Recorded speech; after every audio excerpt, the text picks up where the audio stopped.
Number 1, আলহামদুলিল্লাহ বলার সাথে সাথে মিজানের পাল্লাকে আল্লাহ রাব্বুল আলামিন নেকিতে পরিপূর্ণ করে দেন। নাম্বার 2, যেই নেয়ামতের জন্য আলহামদুলিল্লাহ বলে ওই নেয়ামতকে আল্লাহ সাথে সাথে বাড়িয়ে দেন। নাম্বার 3, আল্লাহ সব কিছু জানার পরেও কেমন জানি বান্দার কাছে জানতে চান, প্রশ্ন করেন, বান্দা তুমি কি বলেছ? আল্লাহ পাকের বান্দা বলে আমি বলেছি আলহামদুলিল্লাহ, সমস্ত প্রশংসা আপনি আল্লাহর। আল্লাহ বলেন বান্দা তুমি প্রশংসা করলেও আমি প্রশংসিত, না করলেও আমি প্রশংসিত, কম করলেও আমি প্রশংসিত, বেশি করলেও আমি প্রশংসিত। তুমি যদি সারা জীবন আমার প্রশংসা করো, আমার প্রশংসা সামান্য পরিমাণ বাড়বে না। সারা জীবনে যদি একবারও প্রশংসা নাও করো, আমার প্রশংসা সামান্য পরিমাণ কমবেও না। এরপরেও তুমি আমার প্রশংসা করেছো, যাও আমি আল্লাহ তোমাকে দুনিয়া ও আখিরাতে দামি ও প্রশংসিত বানিয়ে দিলাম।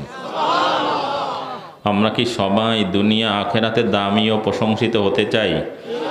কারা কারা চাই একটু জোরে আল্লাহু আকবার বলে হাত, জোরে বলি আল্লাহু আকবার, জোরে বলি আল্লাহু আকবার। তাহলে কার প্রশংসা করব? আজকের এই মাহফিলে আসতে পেরে আমরা খুশি না বেজার? যারা খুশি হইলাম, খুশির সাথে আবার জোরে সরে বলি আলহামদুলিল্লাহ। সবাই কি রাসূলের খাঁটি উম্মত হতে চাই? সবাই মনে হয় চায় না।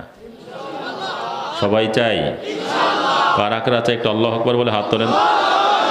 যারা হতে চায় রাসূলের খাঁটি উম্মত, তারা জীবন দিয়া হলেও মানবে রাসূলের সুন্নাত। কথা ঠিক না বেঠিক? কি রাজি আছি সবাই? রাসূলের সুন্নাত হলো কোরআন সুন্নাহর মাহফিল হবে, ফাঁকা হয়ে বসা, দাঁড়িয়ে থাকা, পাশে রাস্তার মধ্যে আড্ডা মারা, এটাই তো সুন্নাত। সবাই কথা বলে না, না সবাই জমে জমে বসা। দেখি কারা কারা খাঁটি উম্মত হতে চাই, একটু আল্লাহু আকবার বলি, জোরে আল্লাহু আকবার। আমার ভাইরা যারা দাঁড়িয়ে আছেন আপনারাও ঢুকে যান। মাইকের আওয়াজ যারা শুনতেছি, যে যেখানে আসি, হ্যাঁ একটু একটু একটু, অনেক লোক হবে, অনেক লোক। এখনও অনেক মানুষ অফিসে, কথা বলেন। এই জন্য আগেই একটু একটু চাপেন, সামনের দিকে আসেন। আমার ভাইরা যারা, একজনও দাঁড়িয়ে থাকবো না, কেউ দাঁড়িয়ে থাকবো না। রাস্তাঘাটে যারা যেখানে আসি সবাই হাজির হই, আল্লাহ সবাইকে হাজির হওয়ার তৌফিক দিয়ে দেখ, সকলে বলি আমিন। এই মাহফিলের দাওয়াত বিভিন্নভাবে পৌঁছানোর চেষ্টা করা হয়েছে। দাওয়াত কার্ডের মাধ্যমে, হ্যান্ডবিলের মাধ্যমে, মাইকিং পোস্টারের মাধ্যমে, ব্যক্তিগত যোগাযোগের মাধ্যমে। কিন্তু যারা দাওয়াত পাইছে সবাই কিন্তু মাহফিলে আসতে পারে নাই। কথা বলেন।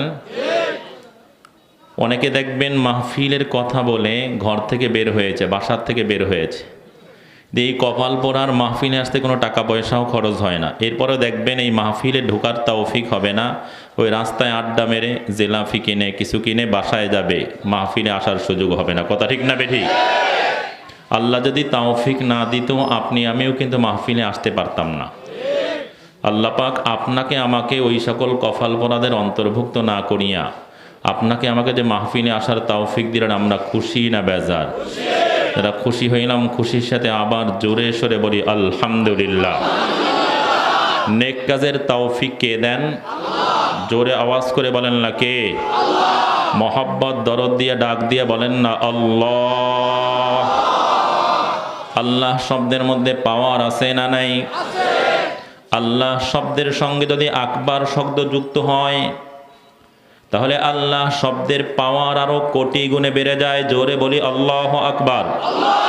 আর একটু আওয়াজ করে বলি আল্লাহু আকবার। আল্লাহু আকবারের পাওয়ার কত মারাত্মক, কত বেশি। আল্লাহর হাবিবের প্রিয় সাহাবী আবু উবাইদা ইবনুল জাররাহ রাদিয়াল্লাহু তাআলা আনহু, তিনি প্রধান সেনাপতি ছিলেন। রাসূল তার ব্যাপারে বলেন লিকুল্লি উম্মাতিন আমিনুন ওয়া আমিনু হাদিহিল উম্মাহ আবু উবাইদা ইবনুল জাররাহ।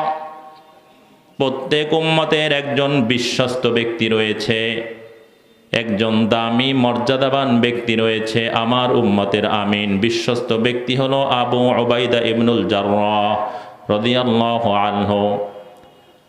আবু উবাইদা ইবনুল জাররাহ রাদিয়াল্লাহু তাআলা আনহু, তার অধীনে তিনি মুসলিম সেনাবাহিনী প্রধান। তার অধীনে মুসলমানদের সৈন্য সংখ্যা হলো 20,000। কত? খেয়াল রাখিয়েন, কত বলেন? ওদিকে রোম সম্রাট লক্ষ লক্ষ সৈন্য থেকে বাছাই করে ৬০,০০০ সৈন্যকে একত্রিত করেছে। রসুলের সাহাবীদেরকে দুনিয়ার থেকে নিশ্চিহ্ন করে দিবে, বিদায় দিয়ে দিবে। মদিনা নামক এলাকাকেও দুনিয়ার থেকে মিটাইয়া দিবে। কয় হাজার সৈন্য? জোরে বলেন কয় হাজার? লক্ষ সৈন্য থেকে বাছাই করে ৬০,০০০ সৈন্য প্রস্তুত করেছে। আবু উবাইদা ইবনুল জাররাহ রাদিয়াল্লাহু তাআলা আনহু ২০,০০০ সৈন্য নিয়ে বসলেন। এবার একটা ঘোষণা দিলেন, প্রচণ্ড শীত তখন। আমরা ঢাকা গাজীপুরের মানুষ তো এখনো শীত টের পাই না, কিছুটা হালকা হালকা শুরু হয়েছে, কথা ঠিক না বেঠিক? কিন্তু ওই যে আজকে ১৩ তারিখ, পরশুদিন প্রোগ্রাম ছিল আমার নেত্রকোনা, ওই সব এলাকায় এখনও শীত বোঝা যায়। আমাদের এখানের তুলনায় অনেক বেশি, আবার ঢাকার তুলনায় গাজীপুরের এই সাইডে একটু বেশি। কথা বলেন? আরবের শীত তো আরও মারাত্মক। আবু উবাইদা ইবনুল জাররাহ রাদিয়াল্লাহু তাআলা ২০,০০০ সৈন্য নিয়ে বসলেন। সবার হাজিরা নিলেন। এবার একটা ঘোষণা দিলেন, এই ২০,০০০ সৈন্যের মধ্যে আমি এমন একজন সৈন্য চাই, এমন এক ব্যক্তিকে চাই যে একাই ওই বেঈমান ৬০,০০০ সৈন্যের মোকাবেলা করবা। জোরে বলি আল্লাহু আকবার। আর একটু আওয়াজ করে বলি আল্লাহু আকবার। কেউ কোনো কথা বলে না। আবার আওয়াজ দিলেন, আমি এই ২০,০০০ সৈন্যের মধ্যে এমন একজন সৈনিক চাই যে একাই ওই বেঈমান ৬০,০০০ সৈন্যের মোকাবেলা করবা। কেউ কোনো কথা বলে না। আবার আওয়াজ দিলেন, আমি এই ২০,০০০ সৈন্যের মধ্যে এমন একজন মুসলিম সৈনিক চাই, রাসূলের সাহাবী চাই, যে একাই ওই বেঈমান ৬০,০০০ সৈন্যের মোকাবেলা করবা। হযরত খালিদ বিন ওলীদ রাদিয়াল্লাহু তাআলা আনহু আল্লাহু আকবার বলে লাফ দিয়ে দাঁড়িয়ে গেলেন। জোরে বলি আল্লাহু আকবার। আর একটু আওয়াজ করে বলি আল্লাহু আকবার।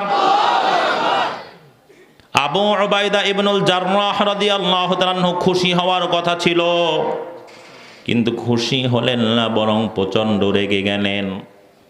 খালিদ বিন ওলীদ প্রচণ্ড রাগ করলেন। আবু উবাইদা রাদিয়াল্লাহু তাআলা আনহু তিনি বললেন, হে খালিদ বিন ওলীদ, এই কথা শোনার জন্য আমাকে ৩ বার বলা লাগলো কেন? তুমি শুরুতেই আল্লাহু আকবার বলে লাফ দিয়ে দাঁড়িয়ে গেলে না কেন? জোরে বলি আল্লাহু আকবার। খালিদ বিন ওলীদ বলেন, হে আবু উবাইদা ইবনুল জাররাহ, এখন আপনি প্রধান সেনাপতি, কিন্তু এতদিন আমি প্রধান সেনাপতি ছিলাম। আপনি জানেন খালিদ বিন ওলীদের শরীরের এমন কোনো জায়গা নাই যেখানে বেঈমানরা হাজারো তরবারি দিয়ে আঘাত করে নাই, হাজারো তীর খালিদ বিন ওলীদের দিকে নিক্ষেপ করে নাই, কিন্তু খালিদ বিন ওলীদের একটা পশমেরও ক্ষতি করতে পারে নাই। খালিদ বিন ওলীদ যেখানেই গিয়েছে সেখানেই বেঈমানদের পতন হয়েছে, মুসলমানদের বিজয় হয়েছে। কথা ঠিক না বেঠিক? সব কিছু জানার পরে আবার হাজিরা নিলেন কেন? শুরুতেই বললেন না কেন, হে খালিদ বিন ওলীদ, ওই বেঈমান ৬০,০০০ সৈন্যের মোকাবেলা তোমাকে একাই করতে হবে। জোরে বলি আল্লাহু আকবার। আর একটু জোরে আওয়াজ করে বলি না আল্লাহু আকবার। উভয়ে শান্ত হলেন। এবার আবু উবাইদা ইবনুল জাররাহ রাদিয়াল্লাহু তাআলা আনহু বললেন, হে খালিদ বিন ওলীদ, ওই বেঈমান ৬০,০০০ সৈন্যের মোকাবেলার জন্য আমি তোমাকে একা পাঠাবো না। আমি এই ২০,০০০ সৈন্য থেকে বাছাই করে তোমার সাথে আরো ৫৯ জন সৈন্য দিব। মুসলমানদের সৈন্য সংখ্যা তাহলে কয়জন হবে? মোকাবেলা করতে হবে কত হাজারের? জোরে আওয়াজ করে বলেন না কত হাজারের? খালিদ বিন ওলীদ বলে, আমার প্রয়োজন নাই, তবে আপনি যদি দেন এই ৫৯ জন সৈন্য আমার সঙ্গী হতে পারবে যদি ৩টা শর্ত তারা পূরণ করতে পারে। কয়টা শর্ত? জোরে আওয়াজ করে বলেন না কয়টা শর্ত? আর একটু আওয়াজ করে বলেন না কয়টা শর্ত? ৫৯ জনকে বাছাই করলেন, খালিদ তোমাদেরকে 3টা শর্ত দিবে, তোমরা কি 3টা শর্ত পূরণ করে খালিদের সঙ্গে বেঈমানের মোকাবেলায় যেতে চাও? রাসূলের সাহাবী তাবিঈনদের কিছু লোকও আছেন যারা এখনো রাসূলের সাক্ষাৎ পান নাই, সবাই এক বাক্যে বললেন, শর্ত যত কঠিনই হোক না কেন আমরা শর্ত পূরণ করে খালিদ বিন ওলীদের সঙ্গে বেঈমানের মোকাবেলায় যেতে চাই। জোরে বলি আল্লাহু আকবার। আর একটু জোরে বলি আল্লাহু আকবার। খালিদ কি শর্ত বলো? খালিদ বিন ওলীদ রাদিয়াল্লাহু তাআলা আনহু বললেন, আমরা বেঈমানদের মোকাবেলার জন্য শেষ রাত্রে রওনা করব। প্রচণ্ড শীত, মারাত্মক শীত। প্রথম শর্ত হলো আমরা শেষ রাত্রে অজু করে তাহাজ্জুদ পড়ে এরপরে বেঈমানের মোকাবেলায় রওনা করব। জোরে বলি আল্লাহু আকবার। কেননা রাসূল বলেছেন আল ওযু সিলাহুল মুমিনিন, অজু হলো মুমিনের অস্ত্র। মুমিন যখন অজু করে তার ঈমানি শক্তি কোটি গুণে বেড়ে যায়, তার গুনাহগুলো ঝরে যায়। কথা ঠিক না বেঠিক?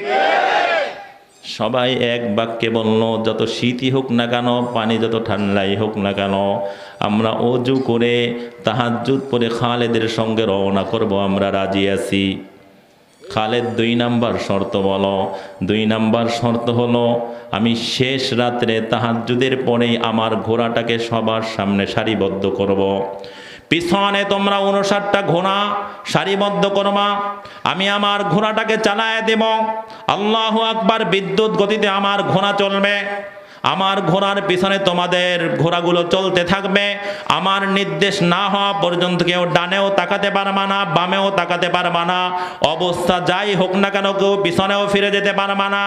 সবাই এক বাক্যে বলল, এই শর্ত আমরা মেনে নিলাম। 3 নাম্বার শর্ত হলো যখন বেঈমানদের কাছে পৌঁছব, আল্লাহু আকবার, তখন আমি বিকট আওয়াজে পরিপূর্ণ ঈমানি শক্তি দিয়ে বলবো আল্লাহু আকবার। জোরে বলি আল্লাহ, আর একটু জোরে আওয়াজ করে বলি না আল্লাহু আকবার। তখন কেউ কোনো কার্পণ্য করতে পারবে না, পরিপূর্ণ শক্তি দিয়ে বলবা আল্লাহু আকবার। 3 শর্ত মেনে নিল। খালিদ বিন ওলীদ বললেন, এবার সবাই ঘুমায়া যাও, তাহাজ্জুদের সময় আমি সবাইকে জাগ্রত করে দিব। হ্যাঁ, আমির যে হয়, আমাদের তো হইলো যে আমির অভিভাবক, খেয়েই ঘুমায়। বাপ নামাজ পড়ে না, কথা বলেন, সে ওঠে 8টার সময়, তো পোলা গাঁজাখোর হবে না কি হবে? কথা ঠিক না বেটি? কথা বলেন। যে অভিভাবক হয়, যে দায়িত্বশীল হয়, সে নামাজি হলে সন্তান অটো দেখে তার পিছনে পিছনে নামাজ যায়। কথা ঠিক না বেটি? খালিদ বিন ওলীদ রাদিয়াল্লাহু তাআলা সবাইকে ঘুম পাড়ায় দিলেন। শেষ রাত্রে সবাইকে জাগায় দিলেন। সবাই অজু করার জন্য পানি নিল। এবার অজু করতেছে আর মুস্কি মুস্কি হাসতেছে। আল্লাহু আকবার। এশার নামাজের যখন অজু করেছিলেন পানি প্রচণ্ড ঠান্ডা, হাত লাগানো যায় না। এখন পানি প্রচণ্ড গরম। কে গরম করে দিয়েছেন? জোরে আওয়াজ করে বলেন না, কে গরম করে দিলেন? আল্লাহু আকবার। এবার অজু শেষ হতে না হতেই প্রত্যেকে আল্লাহু আকবার বলে লাফ দিয়ে দাঁড়িয়ে গেলেন আর বললেন, হে খালিদ বিন ওলীদ, অনেক যুদ্ধ করেছেন, আজকে সবাই বিশ্রাম করেন, ওই বেঈমানের মোকাবেলার জন্য আমাকে পাঠান। আমি একাই বেঈমান 60,000 সৈন্যের মোকাবেলা করে বেঈমানদেরকে পরাজিত করে মুসলমানদের বিজয় ছিনিয়ে নিয়ে আসবো। জোরে বলি আল্লাহু আকবার। সবার একই কথা। খালিদ বিন ওলীদ রাদিয়াল্লাহু তাআলা বললেন, আলহামদুলিল্লাহ। রবের শুকরিয়া আদায় করলেন। তিনি যে বলেছিলেন, আল্লাহর হাবিব বলেছেন, আল ওযু সিলাহুল মুমিনিন, অজু হলো মুমিনের অস্ত্র। মুমিন যখন অজু করে তার গুনাহগুলো ঝরে যায়, তার ঈমানি শক্তি কোটি গুণে বেড়ে যায়। খালিদ বুঝতে পারলেন, বলেন, আমি বুঝতে পারলাম আমার রব আমার সাথীদের সবার অজুকে কবুল করে নিয়েছেন। এখন আমার খালিদের যাওয়ার কোনো প্রয়োজন নাই। যদি এখান থেকে একজনকে পাঠায় দেই, বেঈমান 60,000 সৈন্যর মোকাবেলা করে তাদেরকে পরাজিত করে মুসলমানদের বিজয় ছিনিয়ে নিয়ে আসতে পারবে। জোরে বলি আল্লাহু আকবার। তাহাজ্জুদ শেষ করে আল্লাহু আকবার অজু করে তাহাজ্জুদ পড়ে এবার রওনা করবেন। খালিদ বিন ওলীদ রাদিয়াল্লাহু তাআলা ঘোড়ার উপরে উঠবেন। তিনি ঘোড়ার উপরে উঠলেন, বাকিরাও ঘোড়া। ফজরের ওয়াক্ত শুরু হয়ে গেছে। খালিদ বিন ওলীদ বললেন, কেউ কোনো কথা বলবা না, আগেই তো বলেছিল ডানেও তাকাবা না, বামেও তাকাবা না, নামাজের টাইম হলেও কেউ বলবা না, সব কিছু আমি বলবো। আমি যদি থামতে বলি থামবা, আর না হলে কেউ কিছু করবা না, কোনো কথা বলবা না। খালিদ বিন ওলীদ রাদিয়াল্লাহু তাআলা এবার সব ঘোড়াগুলো সারিবদ্ধ করলেন, উঠলেন, আল্লাহু আকবার বলে ঘোড়া চালায় দিলেন। ঘোড়ার গতি এত মারাত্মক, এত দ্রুত গতি। আল্লাহর এই বাহিনীর, রাসূলের এই বাহিনীদের ঘোড়ার গতি এত মারাত্মক, এত দ্রুত গতিতে ঘোড়া চলে। আল্লাহু আকবার। সামান্য সময় ঘোড়া চলতে না চলতেই মরুভূমির বালুগুলো এমনভাবে ওড়া শুরু করলো, দীর্ঘ আকাশ ধোঁয়াচ্ছন্ন হয়ে গেল। বেঈমানদের মনের মধ্যে, বেঈমানদের অন্তরে এই কথা জাগ্রত হলো যে লক্ষ লক্ষ সৈনিক আক্রমণ করার জন্য আমাদের দিকে আসতেছে। জোরে বলি আল্লাহু আকবার। আর একটু জোরে আওয়াজ করে বলেন আল্লাহু আকবার। যেই রাসূলের সাহাবীদের ঘোড়ার আলোচনা আমার মালিক শুধু কোরআনে করেন না, একটা সূরাও নাযিল করেছেন। আমার মালিক বলেন ওয়াল আদিয়াতি দবহা ফাল মুরিয়াতি কদহা ফাল মুগীরাতি সুবহা ফাআসারনা বিহি নাকআন ফাওয়াসাতনা বিহি জামাআ। আমার রাসূলের সৈনিকরা যখন বেঈমানের মোকাবেলার জন্য তাদের ঘোড়াগুলো চালায়া দেয়, এই ঘোড়ার গতি এত মারাত্মক হয়, ঘোড়ার পায়ের খুর যখন পাথরে আঘাত করে পাথরের মধ্যে আগুন লেগে যায়। মরুভূমির মধ্যে যখন ঘোড়াগুলো চলে দীর্ঘ এলাকা ধোঁয়াচ্ছন্ন ধূলিচ্ছন্ন হয়ে যায়। কামিং ফিয়াতিন কলিলাতিন গলাবাত ফিয়াতান কাসীরাতাম বিইذنিল্লাহ। এই 60 জন সৈনিককে রাসূলের সাহাবীদেরকে বেঈমানের মোকাবেলায় লক্ষ লক্ষ সৈনিকের মতো কে করে দিলেন? জোরে আওয়াজ করে বলেন না কে? আর একটু জোরে মোহাব্বত দরদ নিয়ে বলেন না কে? আল্লাহু আকবার। ফজরের ওয়াক্ত শুরু, এই সময় ঘোড়া চালায়া দিয়েছিলেন, এখনো ফজরের জামাতের সময় হয় নাই, শত শত মাইলের ব্যবধানের পথ। আল্লাহু আকবার। ফজরের জামাত শুরু হওয়ার পূর্বে, জামাতের সময় হওয়ার আগেই বেঈমানদের কাছাকাছি খালেদের বাহিনী পৌঁছে গেল। জোরে বলি আল্লাহু আকবার। আর একটু জোরে আওয়াজ করে বলেন আল্লাহু আকবার। কে পৌঁছে দিলেন? আর একটু জোরে আওয়াজ করে বলেন না কে পৌঁছে দিলেন? পৌঁছা মাত্রই খালিদ বিন ওলীদ রাদিয়াল্লাহু তাআলা আনহু বলেন, আমি পরিপূর্ণ ঈমানী শক্তি দিয়ে বিকট আওয়াজে বললাম আল্লাহু আকবার।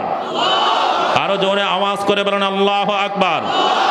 খালিদ বিন ওলীদ বলেন, আমি বুঝতে পারলাম যখন আমার সাথীরা আমার সাথে আওয়াজ দিল তখন আর 60 জনার আর 60,000-এর আওয়াজ না, আমি বুঝতে পারলাম যে 60 লক্ষ সৈনিক হয়তো আমাদের সঙ্গে আল্লাহু আকবার বলেছে। জোরে বলে আল্লাহু আকবার।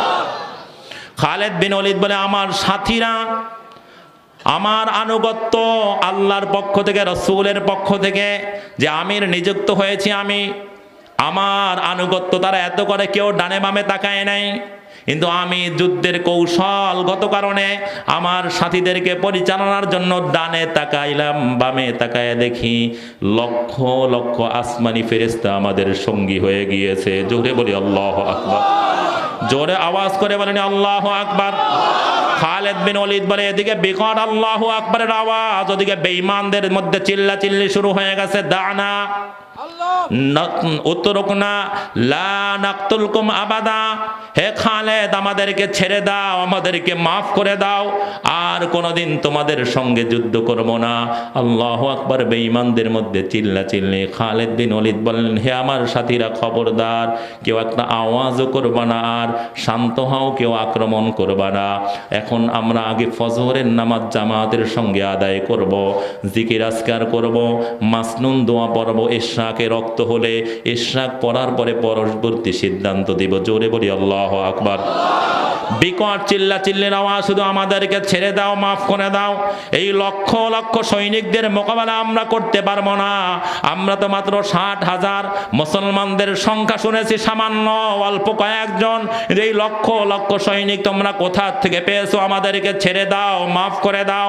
খালিদ বিন ওলীদ বললেন, সবাই নামাজে দাঁড়িয়ে যাও। সুন্নাত আদায় করলেন, নামাজে দাঁড়ালেন। খালিদ বিন ওলীদ বলে, 60 জনার কাফেলা, এবার নামাজে দাঁড়াইলাম, দেখি ডানের দিকে কাতারের শেষ দেখতে পাই না, বামের দিকেও কাতারের শেষ দেখতে পাই না। লক্ষ লক্ষ ফেরেশতারা আমাদের সঙ্গে নামাজে দাঁড়িয়ে গেছেন। জোরে বলি আল্লাহু আকবার। আর একটু জোরে আওয়াজ করে বলি না আল্লাহু আকবার। খালিদ বিন ওলীদ বলে, নামাজ শেষ করলাম, জিকির আজকার করলাম, কেননা রাসূল সাল্লাল্লাহু আলাইহি ওয়াসাল্লাম বলেছেন, মান সাল্লাল ফাজরা ফি জামাআতিন সুম্মা ক্বাদা ইয়াযকুরুল্লাহ হাত্তা তাতলুআশ শামস সুম্মা সাল্লা রাকআতাইন কানাত লাহু কাআজরি হাজ্জাতিন ওয়া উমরাতিন তাম্মাতিন তাম্মাতিন তাম্মা আও কামা ক্বালা আলাইহিস সালাতু ওয়াস সালাম। রাসূল বলেন, যেই ব্যক্তি ফজরের নামাজ জামাতের সাথে আদায় করলো, এরপরে আল্লাহর জিকিরের জন্য বসে গেল। কার জিকির? জোরে আওয়াজ করে বলেন না, কার জিকির? এক গ্রুপ তো আছে কোন রকম নামাজটা সালামটা ফিরে যায়, এরপরে হাটে 3 কিলো। কি আছে না? নেই? অনেক নামদারি ওলামায়ে কেরাম আছেন। আল্লামা আহমদ শফী সাহেব হুজুর রহমাতুল্লাহ আলাইহি জীবনে হাঁটেন নেই, সারা জীবন জিকির আজকার করেছেন, এই জন্য 104 বছর হায়াত পেয়েছেন। কথা ঠিক না বেরিয়ে কথা বলেন? এক গ্রুপকে নেক্সুরাতে লাগাই দিয়েছে, ডাক্তার কইছে, এই জন্য সে হাঁটে, এই জন্য 60 বছরে 3 বছর বিছানায় পড়ে থাকে, এরপর বিদায় নাই। কথা ঠিক না বেরিয়ে কথা বলেন? রসুল বলছে যে ফজরের নামাজ জামাতে পড়ে এরপর আল্লাহর জিকিরের জন্য বসবে, সূর্য ভালো করে ওঠার পরে 2 রাকাত ইশরাকের নামাজ পড়বে, শোনো তার আমল নামায় একটা কবুল হজ ও একটা ওমরার সব জমা হয়ে যাবে। রাসূলের কথার মধ্যে তো 2-1টা মিথ্যা আছে মনে হয়? সবাই কথা বলে না, দেখব সন্দেহ আছে?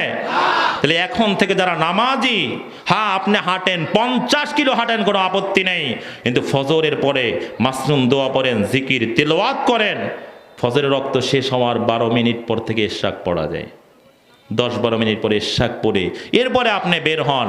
এই এমন সারা জীবনে একবার হজ করতে পারবো কিনা, কিন্তু আজকে নিয়াত করে যারা নামাজ পড়ে এখন থেকে ফজরের পরে সূর্য ভালো করে ওঠা পর্যন্ত জিকির আজকার করব, তেলাওয়াত করব, 2 রাকাত ইশরাক পড়ার পরে বাকি কাজ করব, এই নিয়াতটা করতে পারি না ইনশাআল্লাহ? কারা কারা নিয়াত করতে পারলাম? জোরে আল্লাহু আকবার, জোরে বলি আল্লাহু আকবার। আল্লাহ কবুল করে সকলে বলি আমিন। দেখেন বেঈমানরা ওখানে, কিন্তু দেখেন রসুলের সাহাবী এই সময় আমল বাদ দেন নাই, বলছে রসুলের থেকে শিখেছি, ইশরাক পড়ার পরে পরবর্তী সিদ্ধান্ত নিব। ইশরাক আদায় করলেন, এবার দাঁড়াইলেন, দেখেন আর বিকট আওয়াজ না, এখন আর কোনো আওয়াজ পাওয়া যায় না, মাঝে মাঝে ফিস ফিস 2-1টা আওয়াজ। খালেদ ছেড়ে দাও, মাফ করে দাও, আর কোনোদিন যুদ্ধ করব না। খালেদ বলে মনে হয় যেন মৃত্যুর মতো, 2-1টা আওয়াজ শোনা যায়। ওই যখন আল্লাহু আকবার বলেছিলাম, বেঈমানদের মধ্যে যেই কম্পন হয়েছিল, একজনের হাতেও আর তরবারি ছিল না, সব ছিটকে পড়ে গিয়েছিল। জোরে বলি আল্লাহু আকবার। খালেদ বিন ওয়ালিদ বলে তোমাদেরকে মাফ করে দিতে পারি, ছেড়ে দিতে পারি, 3টা শর্ত। 3 শর্তে রওনা করেছিলেন, মনে আছে তো? না ভুলে গেছে মনে হয়? আল্লাহু আকবার মনে আছে তো? জোরে বলেন আল্লাহু আকবার, জোরে আল্লাহু আকবার। বলে খালেদ শর্ত যাই হোক মানবো, তাড়াতাড়ি বলো, কিন্তু আমাদেরকে মাফ করে দাও। খালেদ বিন ওয়ালিদ বললেন হে আমার সাথীরা খবরদার, রাসূলের শিক্ষা হলো বেঈমান আত্মসমর্পণ করলে আর আক্রমণ করা যায় না, আমরা আক্রমণ করব না। ওরা 3টা শর্ত যদি মেনে নেয় তাহলে আর আক্রমণ করা যাবে না। হ্যাঁ বেঈমানরা এক বাক্যে বলল 3 শর্ত মেনে নিব। 1 নাম্বার শর্ত হলো তোমরা তোমাদের অস্ত্র এবং সামানগুলো কুড়িয়ে আমাদের কাছে অর্পণ করবা, শর্ত মেনে নিস। 2 নাম্বার শর্ত এখান থেকে পিছনে ফিরে যাবা, আমাদের দিকে ফিরেও তাকাবা না, এই শর্ত তারা মেনে নিল। 3 নাম্বার শর্ত হলো আজকে যে ফিরে যাবা আর কোনোদিন মুহাম্মদুর রাসূলুল্লাহ সাল্লাল্লাহু আলাইহি ওয়াসাল্লামের সৈনিকদের আর মোকাবেলা করবা না। তারা এক বাক্যে 3 শর্ত মেনে নিল। এবার বলে খালেদ শর্ত তো মেনে নিয়েছি, কিন্তু প্রথম শর্তটা পূর্ণ করার যোগ্যতা আমাদের মধ্যে নাই, হাতে আর কোনো শক্তি নাই যে তরবারিটা উঠাবো, আর শক্তি নাই যে সামানগুলো উঠায় তোমাদের কাছে পেশ করব। হে খালেদ, যখন তোমরা আল্লাহু আকবারের আওয়াজ দিয়েছো, মনে করেছে উঁচু কোনো পাহাড় থেকে ছিটকে পড়েছি, সব নিষ্পেষিত হয়ে গিয়েছে, মাথাটাও মনে ফেটে গিয়েছে, জানি না যে হাতটা উঠাইয়া মাথা দেখবো, তাও শক্তি নেই। কে করছে? জোরে আওয়াজ করে বলেন না কে করেছেন? হে খালেদ, কোথা থেকে এসেছি তাও ভুলে গিয়েছি, আমাদের ঠিকানা কোথায় তাও জানি না, অস্ত্র সামানগুলো একটু কিছু ছাতি নিয়ে কুড়িয়ে নাও আর আমাদেরকে একটু গন্তব্যে পৌঁছায় দাও। শপথ করলাম আর কোনোদিন তোমাদের মোকাবেলায় যুদ্ধ করব না। আল্লাহু আকবার। বেঈমান 60,000 সৈনিকের মোকাবেলায় 60 জন রাসূলের সৈনিকদেরকে, সাহাবীদেরকে ওযুর মাধ্যমে, আমিরের আনুগত্যের মাধ্যমে, আল্লাহু আকবারের মাধ্যমে বিনা যুদ্ধে বিজয় করলেন কে? জোরে আওয়াজ করে বলেন না কে? আর একটু জোরে মহব্বত দরদ দিয়া ডাক দিয়া বলেন না কে? যেই মালিক রাসূলের সাহাবীদেরকে, সৈনিকদেরকে বেঈমান অস্ত্রে শস্ত্রে সজ্জিত ৬০,০০০ সৈন্যের মোকাবেলায় ওযুর মাধ্যমে, আমিরের আনুগত্যের মাধ্যমে, আল্লাহু আকবারের মাধ্যমে বিনা যুদ্ধে বিজয় করলেন, সেই মালিক এখনো আছে না নাই? সেই মালিককে জোরে আওয়াজ করে ডাক দিয়ে বলি না কে? ও মুমিন, আবার ওযু করো, ঈমানের বনে বলিয়ান হও, আমিরের আনুগত্য করো, আল্লাহু আকবারের আওয়াজ নাও। এই জন্যই দেখবেন না বেঈমানরা আল্লাহু আকবারের আওয়াজ সহ্য করতে পারে না। কথা ঠিক না বেঠিক? শোনো, বাঘ হাজারো দিন না খায়া থাকলেও কোনোদিন ঘাস খায় না। ওই কথা বলেন না, কথা বলেন। বাঘ ঘাস খায়? হ্যাঁ।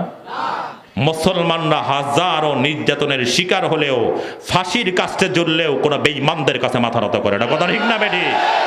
একটা ডকুমেন্ট দেওয়ার কথা বলবো না যে ফিলিস্তিনের একটা বাচ্চা ইহুদি বেঈমানদের থিমকে মেনে নিয়েছে, আমার রবকে ছেড়ে দিয়েছে, ডকুমেন্ট দিতে পারবে না। ও শিশু হতে পারে, ও জানে যে আমি এখানে মারা গেলে আমার রব বলছে ওরা মৃত্যু না, ওরা শহীদ, ওরা জান্নাতে চলে যায়। কথা ঠিক না বেঠি? অনেকের প্রশ্ন, তাহলে আমার রব কি দেখেন না? এগুলো রব তো দেখেন, আর নাই শহীদ হবে কিভাবে? রাসূলের দান যদি শহীদ না হতো তাহলে রাসূলের দান শহীদ, সেটা বলতা কিভাবে? ওই কথা বলেন, কথা বলেন, কথা বলেন। রাসূল যদি তায়েফের ময়দানে রক্ত না ঝরাতেন, আমার রব কি আগের থেকেই গোটা বেঈমানদেরকে শেষ করে দেওয়ার ক্ষমতা রাখেন কি রাখেন না? কথা বলেন। তাহলে তোমরা বলতা কিভাবে যে রাসূল দ্বীনের জন্য এই কষ্ট করেছেন? আজকে ফিলিস্তিনের মুসলিমরা, আজকে অবুঝ শিশুরা শহীদ হচ্ছে, ওরা তো জান্নাতে যাচ্ছে, কিন্তু আজকে যারা ইহুদি খ্রিস্টানদের দোসর দালালি করো, ওদের পতনের ঘন্টা বেজে গেছে। কথা ঠিক না বেঠিক? যারা এদিকেও আছে ওদিকেও আছে, বোঝেন নাই? মুযাবযাবিনা বাইনা যালিক, ওদের ঈমানের পরীক্ষা হচ্ছে। সারা বিশ্বব্যাপী আমাদের ঈমানের মধ্যে আজকে মুসলমানরা যে ঘুমিয়ে পড়েছিল, হামাসকে মোবারকবাদ যে তারা আবার সারা মুসলিম উম্মার জিহাদি স্পিরিটকে আবার জাগ্রত করেছে। কথা ঠিক না বেটি? কথা বলেন। এই জন্য বেঈমানের মোকাবেলায় মোমেনদের সব সময় প্রস্তুত থাকা। আল জিহাদু মাদিন ইলা ইয়াউমিল কিয়ামা, রাসূল বলছেন কিয়ামত পর্যন্ত জিহাদ চলতে থাকবে। আজকে যারা জিহাদকে সন্ত্রাস বলে, ওরাই বিশ্বের সবচেয়ে বড় সন্ত্রাসী। কথা ঠিক না বেটি? এই জন্য আল্লাহ সুযোগ করে দেয় যে ফিলিস্তিনের পক্ষে, মসজিদে আকসার পক্ষে বেঈমানদের মোকাবেলার জন্য যাওয়ার সুযোগ করে দেয়। আমরা কি সবাই রাজি আছি? আওয়াজটা জিমানে আওয়াজ, কারা কারা রাজি? জোরে আল্লাহু আকবার, নারায়ে তাকবীর, নারায়ে তাকবীর। আমার নেতা, তোমার নেতা, আমরা সবাই রাসূল সেনা, নারায়ে তাকবীর। মুসলমানরা আবার জাগ্রত হন। সারা বিশ্বের মধ্যে ইহুদিদের থিম, বেঈমানদের থিম। শিক্ষা কার্যক্রম দেখেন না, এখন সব জানোয়ার বানানোর জন্য। গত বছর বানর বানাইতে চাইছে, এবার ব্যাঙ। কথা বলেন। এবার মেয়েদেরকে দিয়ে এখন কি, হ্যাঁ, এখন বীজ বপন করায় মেয়েদেরকে দিয়ে, এখন আবার ছেলেদেরকে আলু ভর্তা বানায়, হ্যাঁ, ডিম বাজায়। মানে কি যে হয়েছে, পরীক্ষা উঠায় দিয়েছে। কারণ ওই শয়তানরাও জানে যদি শিক্ষা থাকে তাহলে ওরা আর আকাম কুকাম করতে পারবে না। কথা ঠিক না বেটি? কথা বলেন। এই জন্য এই জাতিকে মূর্খ বানানোর জন্য যত চক্রান্ত সব করতেছে। চক্রান্ত হাজারও করবা। আমি তো বিভিন্ন সময় বলি, এত বেঈমানরা কিছু যা কিছু করছে, এখনো মোমেনদের সব কিছুই সেরা। এত কিছুর পরেও গোটা দুনিয়ার ইহুদি, খ্রিস্টান, হিন্দু, বৌদ্ধ, বেঈমান যা আছো, সবাই মিলে পারলে মুসলমানদের হজের মতো একটা প্রোগ্রাম করে দেখাও। ওই কথা বলে না, কথা বলেন। বাংলাদেশের সব দল এক হয়ে যাও, সব দল, সমস্ত বাতিলরা এক হয়ে যাও, সব টাকা ব্যয় করো। এরপরেও ওলামা ইকরামের তত্ত্বাবধানে যে বিশ্ব ইজতেমা হয়, চরমোনার বার্ষিক যে ফাল্গুনের মাহফিল হয়, এরকম একটা প্রোগ্রাম করে দেখাও। কথা ঠিক না বেঠি? এখনো সব সেরা। এত কিছুর পরেও সারা দুনিয়ার যেখানেই যাবেন, সেখানেই আল্লাহু আকবারের আওয়াজ আছে না নাই? কথা বলাটা জোরে বলার আছে না নাই? যত বন্ধ করতে যাও তত আমার মালিক আরো জাগ্রত করে দেয়। কোরআনের থিমকে যত বন্ধ করতে চাও, এই যুবকরা কিসের জন্য পাগল হয়েছে? ক্রিকেট খেলার জন্য সব ডাব্বা মারছে। এই কথা বলা না দিই, 12টা 14টা রাষ্ট্রের মধ্যে নাকে খড় দিয়া ইন্ডিয়ারে তো পুরো তুলাধুনা করে দিয়েছে। কথা বলেন, ওই আকাম কুকাম বাদ দাও। আমরা চ্যালেঞ্জ করি, ওই ইহুদি খ্রিস্টান না, এই 14টা রাষ্ট্র না, আর ফুটবলে তো বাংলাদেশ বিশ্বকাপে চান্সই নাই। কথা ঠিক না বেঠিক? ইহুদি খ্রিস্টান বেঈমান সব মিলা 30 35 40টার মধ্যেও নাই। আর বাংলাদেশের কোরআনের পাখিরা ওই সাকিব আল হাসানের মতো বুড়া না, ওই মাশরাফির মতো বুড়া না। কথা বলেন, 10 বছরের সন্তান, 8 বছরের সন্তান, 9 বছরের সন্তান, 11 বছরের সন্তান, 1-2টা রাষ্ট্রের মধ্যে না, 180টা রাষ্ট্রের মধ্যে, 150টা রাষ্ট্রের মধ্যে, 117টা রাষ্ট্রের মধ্যে, 111টার মধ্যে, 100 রাষ্ট্রের মধ্যে বারবার বাংলাদেশের ওই ছোট্ট বাচ্চারা সারা বিশ্বের খেলায় চ্যাম্পিয়ন না, ফুটবলে না, আকামে চ্যাম্পিয়ন না, কোরআনে সারা বিশ্বের চ্যাম্পিয়ন। কথা ঠিক না বেঠিক? দুনিয়া এত খারাপ হয়েছে, দেশ এত খারাপ হয়েছে, কিন্তু আমি শুধু গাছা না, এটা গাছা থানা। কথা বলেন, শুধু গাজীপুর না, শুধু বাংলাদেশ না, গোটা দুনিয়া চ্যালেঞ্জ করলাম। গোটা দুনিয়ার কওমি মাদ্রাসার মধ্যে একজন মদখোর নেই, একজন গাঁজাখোর নেই, একজন ইয়াবাখোর নেই, একজন ধূমপানকারী নাই, একজন দাড়ি কামান্না লোক নেই। কথা ঠিক না বেঠিক? কিন্তু তোমরা পারলে চ্যালেঞ্জ করো যে বাওয়াল কলেজে মদখোর নাই, টঙ্গী কলেজে মদখোর নাই, বরং শিক্ষকও মদ খায়, ছাত্রও মদ খায়। কথা ঠিক না বেঠিক? আমরাও যেন কেমন বেহায়া নির্লজ্জ হয়ে গিয়েছি। আমরা তো চ্যালেঞ্জ করলাম, একটা থানা করি নাই, একটা দেশ করি নাই, গোটা দুনিয়া করেছি। গোটা দুনিয়ার কওমি মাদ্রাসার মধ্যে একজন মদখোর নেই, একজন গাঁজাখোর নাই। কথা বলেন, আজকে যেই সমাজের মধ্যে 10-12 বছর, 13 বছর, 14 বছর, 15 বছরের সন্তানরা নেশা করে, আর সেই সময় কওমি মাদ্রাসার 10 বছরের সন্তান গোটা দুনিয়ায় কোরআনের মধ্যে চ্যাম্পিয়ন হয়। কথা ঠিক না বেঠিক? এই জন্য এখানে যারা উপস্থিত হয়েছেন, আপনার প্রজন্মের একটা বাচ্চাও আর ব্যাং হওয়ার জন্য, বানর হওয়ার জন্য, জানোয়ার হওয়ার জন্য স্কুলে যাবে না, সব কোরআন শেখার জন্য মাদ্রাসায় যাবে, মাদ্রাসায় পাঠাবো। কারা কারা আল্লাহু আকবার? জোরে বলি আল্লাহু আকবার।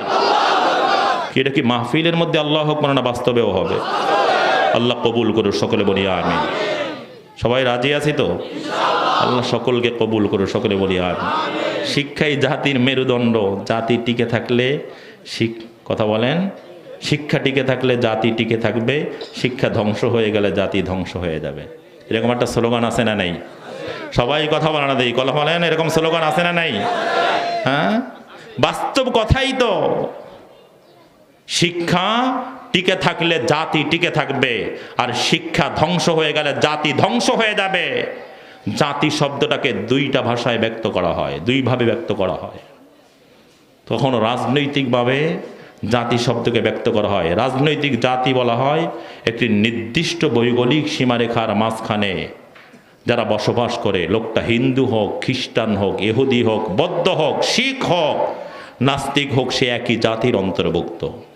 সেই হিসাবেই 55,000 বর্গমাইলের বাংলার মধ্যে আমরা যারা বসবাস করি, সে হিন্দু হোক, খ্রিস্টান হোক, ইহুদি হোক, বৌদ্ধ হোক, নাস্তিক হোক আর মুসলিম হোক, আমাদের সকলের রাজনৈতিক পরিচয় আমরা বাঙালি জাতি। সবাই কথা বলে না? কথা বলেন।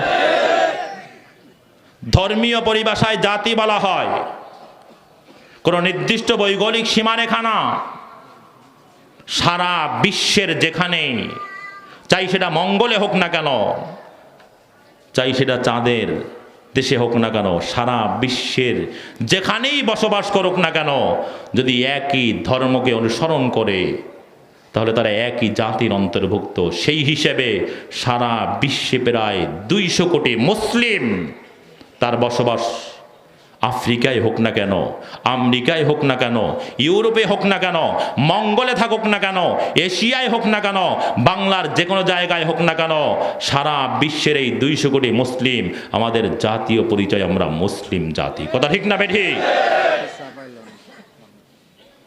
একটু একটু একটু সামনে আগায়, একটু একটু এদিকে এদিকে একটু একটু একটু একটু জিকির করি, লা ইলাহা ইল্লাল্লাহ, লা ইলাহা ইল্লাল্লাহ, লা ইলাহা ইল্লাল্লাহ, লা ইলাহা ইল্লাল্লাহ, লা ইলাহা ইল্লাল্লাহ, লা ইলাহা ইল্লাল্লাহ, লা ইলাহা ইল্লাল্লাহ, লা ইলাহা ইল্লাল্লাহ, লা ইলাহা ইল্লাল্লাহ, লা ইলাহা ইল্লাল্লাহ, লা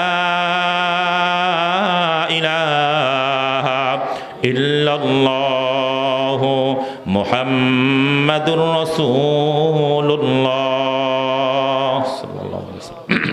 ওইখানে একটু ফাঁকা ভাইরা, একটু ওই যে পিছনে ভাইরা, আর এখনও তো সবার অফিস ছুটি হয় না, অনেক লোক আসবে, তাদেরকে একটু আগে আগে। আর এখন তো শীত আছে, এখন তো চাপাই দিতে সময়, গরমের সময় না, চাপান চাপান চাপান।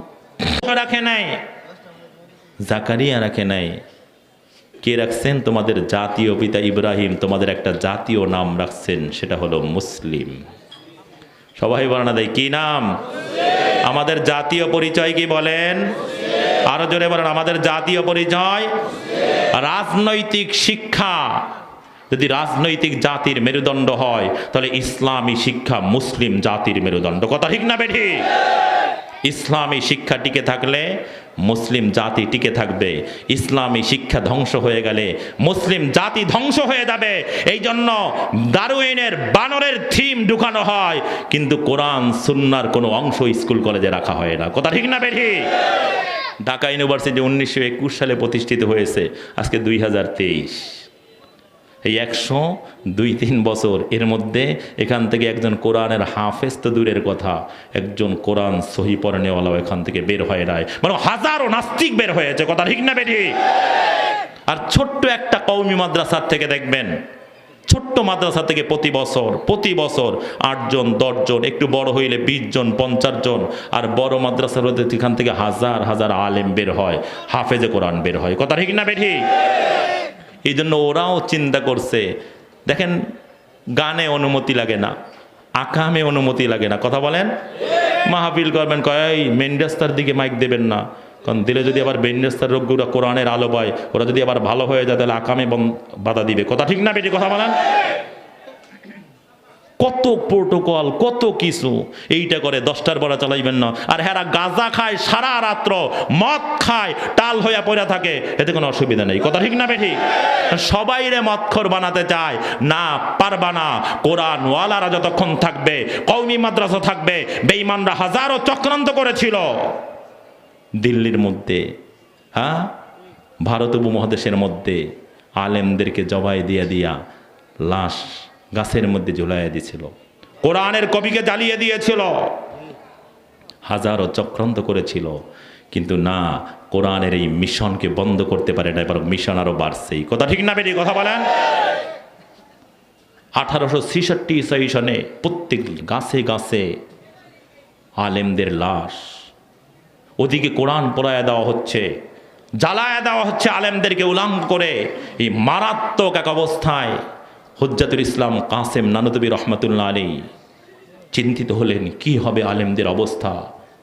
মাদ্রাসাগুলো সব বন্ধ করে দেওয়া হলো, কারণ ব্রিটিশ কেন্দ্রীয় সরকার, তৎকালীন জামানার বিশ্ববিখ্যাত সাংবাদিক উইলিয়াম হান্টাস, যাকে বলা হয় ডব্লিউ হান্টাস, তাকে বলেছিল তুমি একটা রিপোর্ট পেশ করো। বুঝলাম না, আমাদের সংখ্যা 1 লক্ষ, মুসলমানদের সংখ্যা 1000, তারপরেও মুসলমানরা বিজয়ী।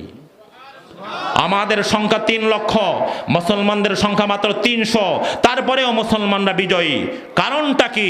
কিভাবে মুসলমানদের বিরুদ্ধে স্থায়ীভাবে বিজয় লাভ করা যায়, তুমি গবেষণা করে একটা রিপোর্ট পেশ করো। তিনি গবেষণা করে একটা রিপোর্ট পেশ করলেন, মুসলমানদের বিরুদ্ধে বিজয় লাভ করতে হলে 3টা কাজ করতে হবে। কয়টা কাজ? আজকে বেঈমানদের থিম দেখবেন হুবাহু এক। ওই ইহুদি খ্রিস্টানদের দ্বিতীয় বৃহত্তম মুসলিম দেশ বাংলাদেশের সংবিধানের মধ্যে, বাংলাদেশের সংবিধানের মূল নীতি হলো 4টা। গণতন্ত্র, সমাজতন্ত্র, ধর্মনিরপেক্ষতাবাদ, জাতীয়তাবাদ। কোরআন কোথায়, ইসলাম কোথায়? কিচ্ছু নাই। কথা ঠিক না বেরিয়ে কথা বলেন?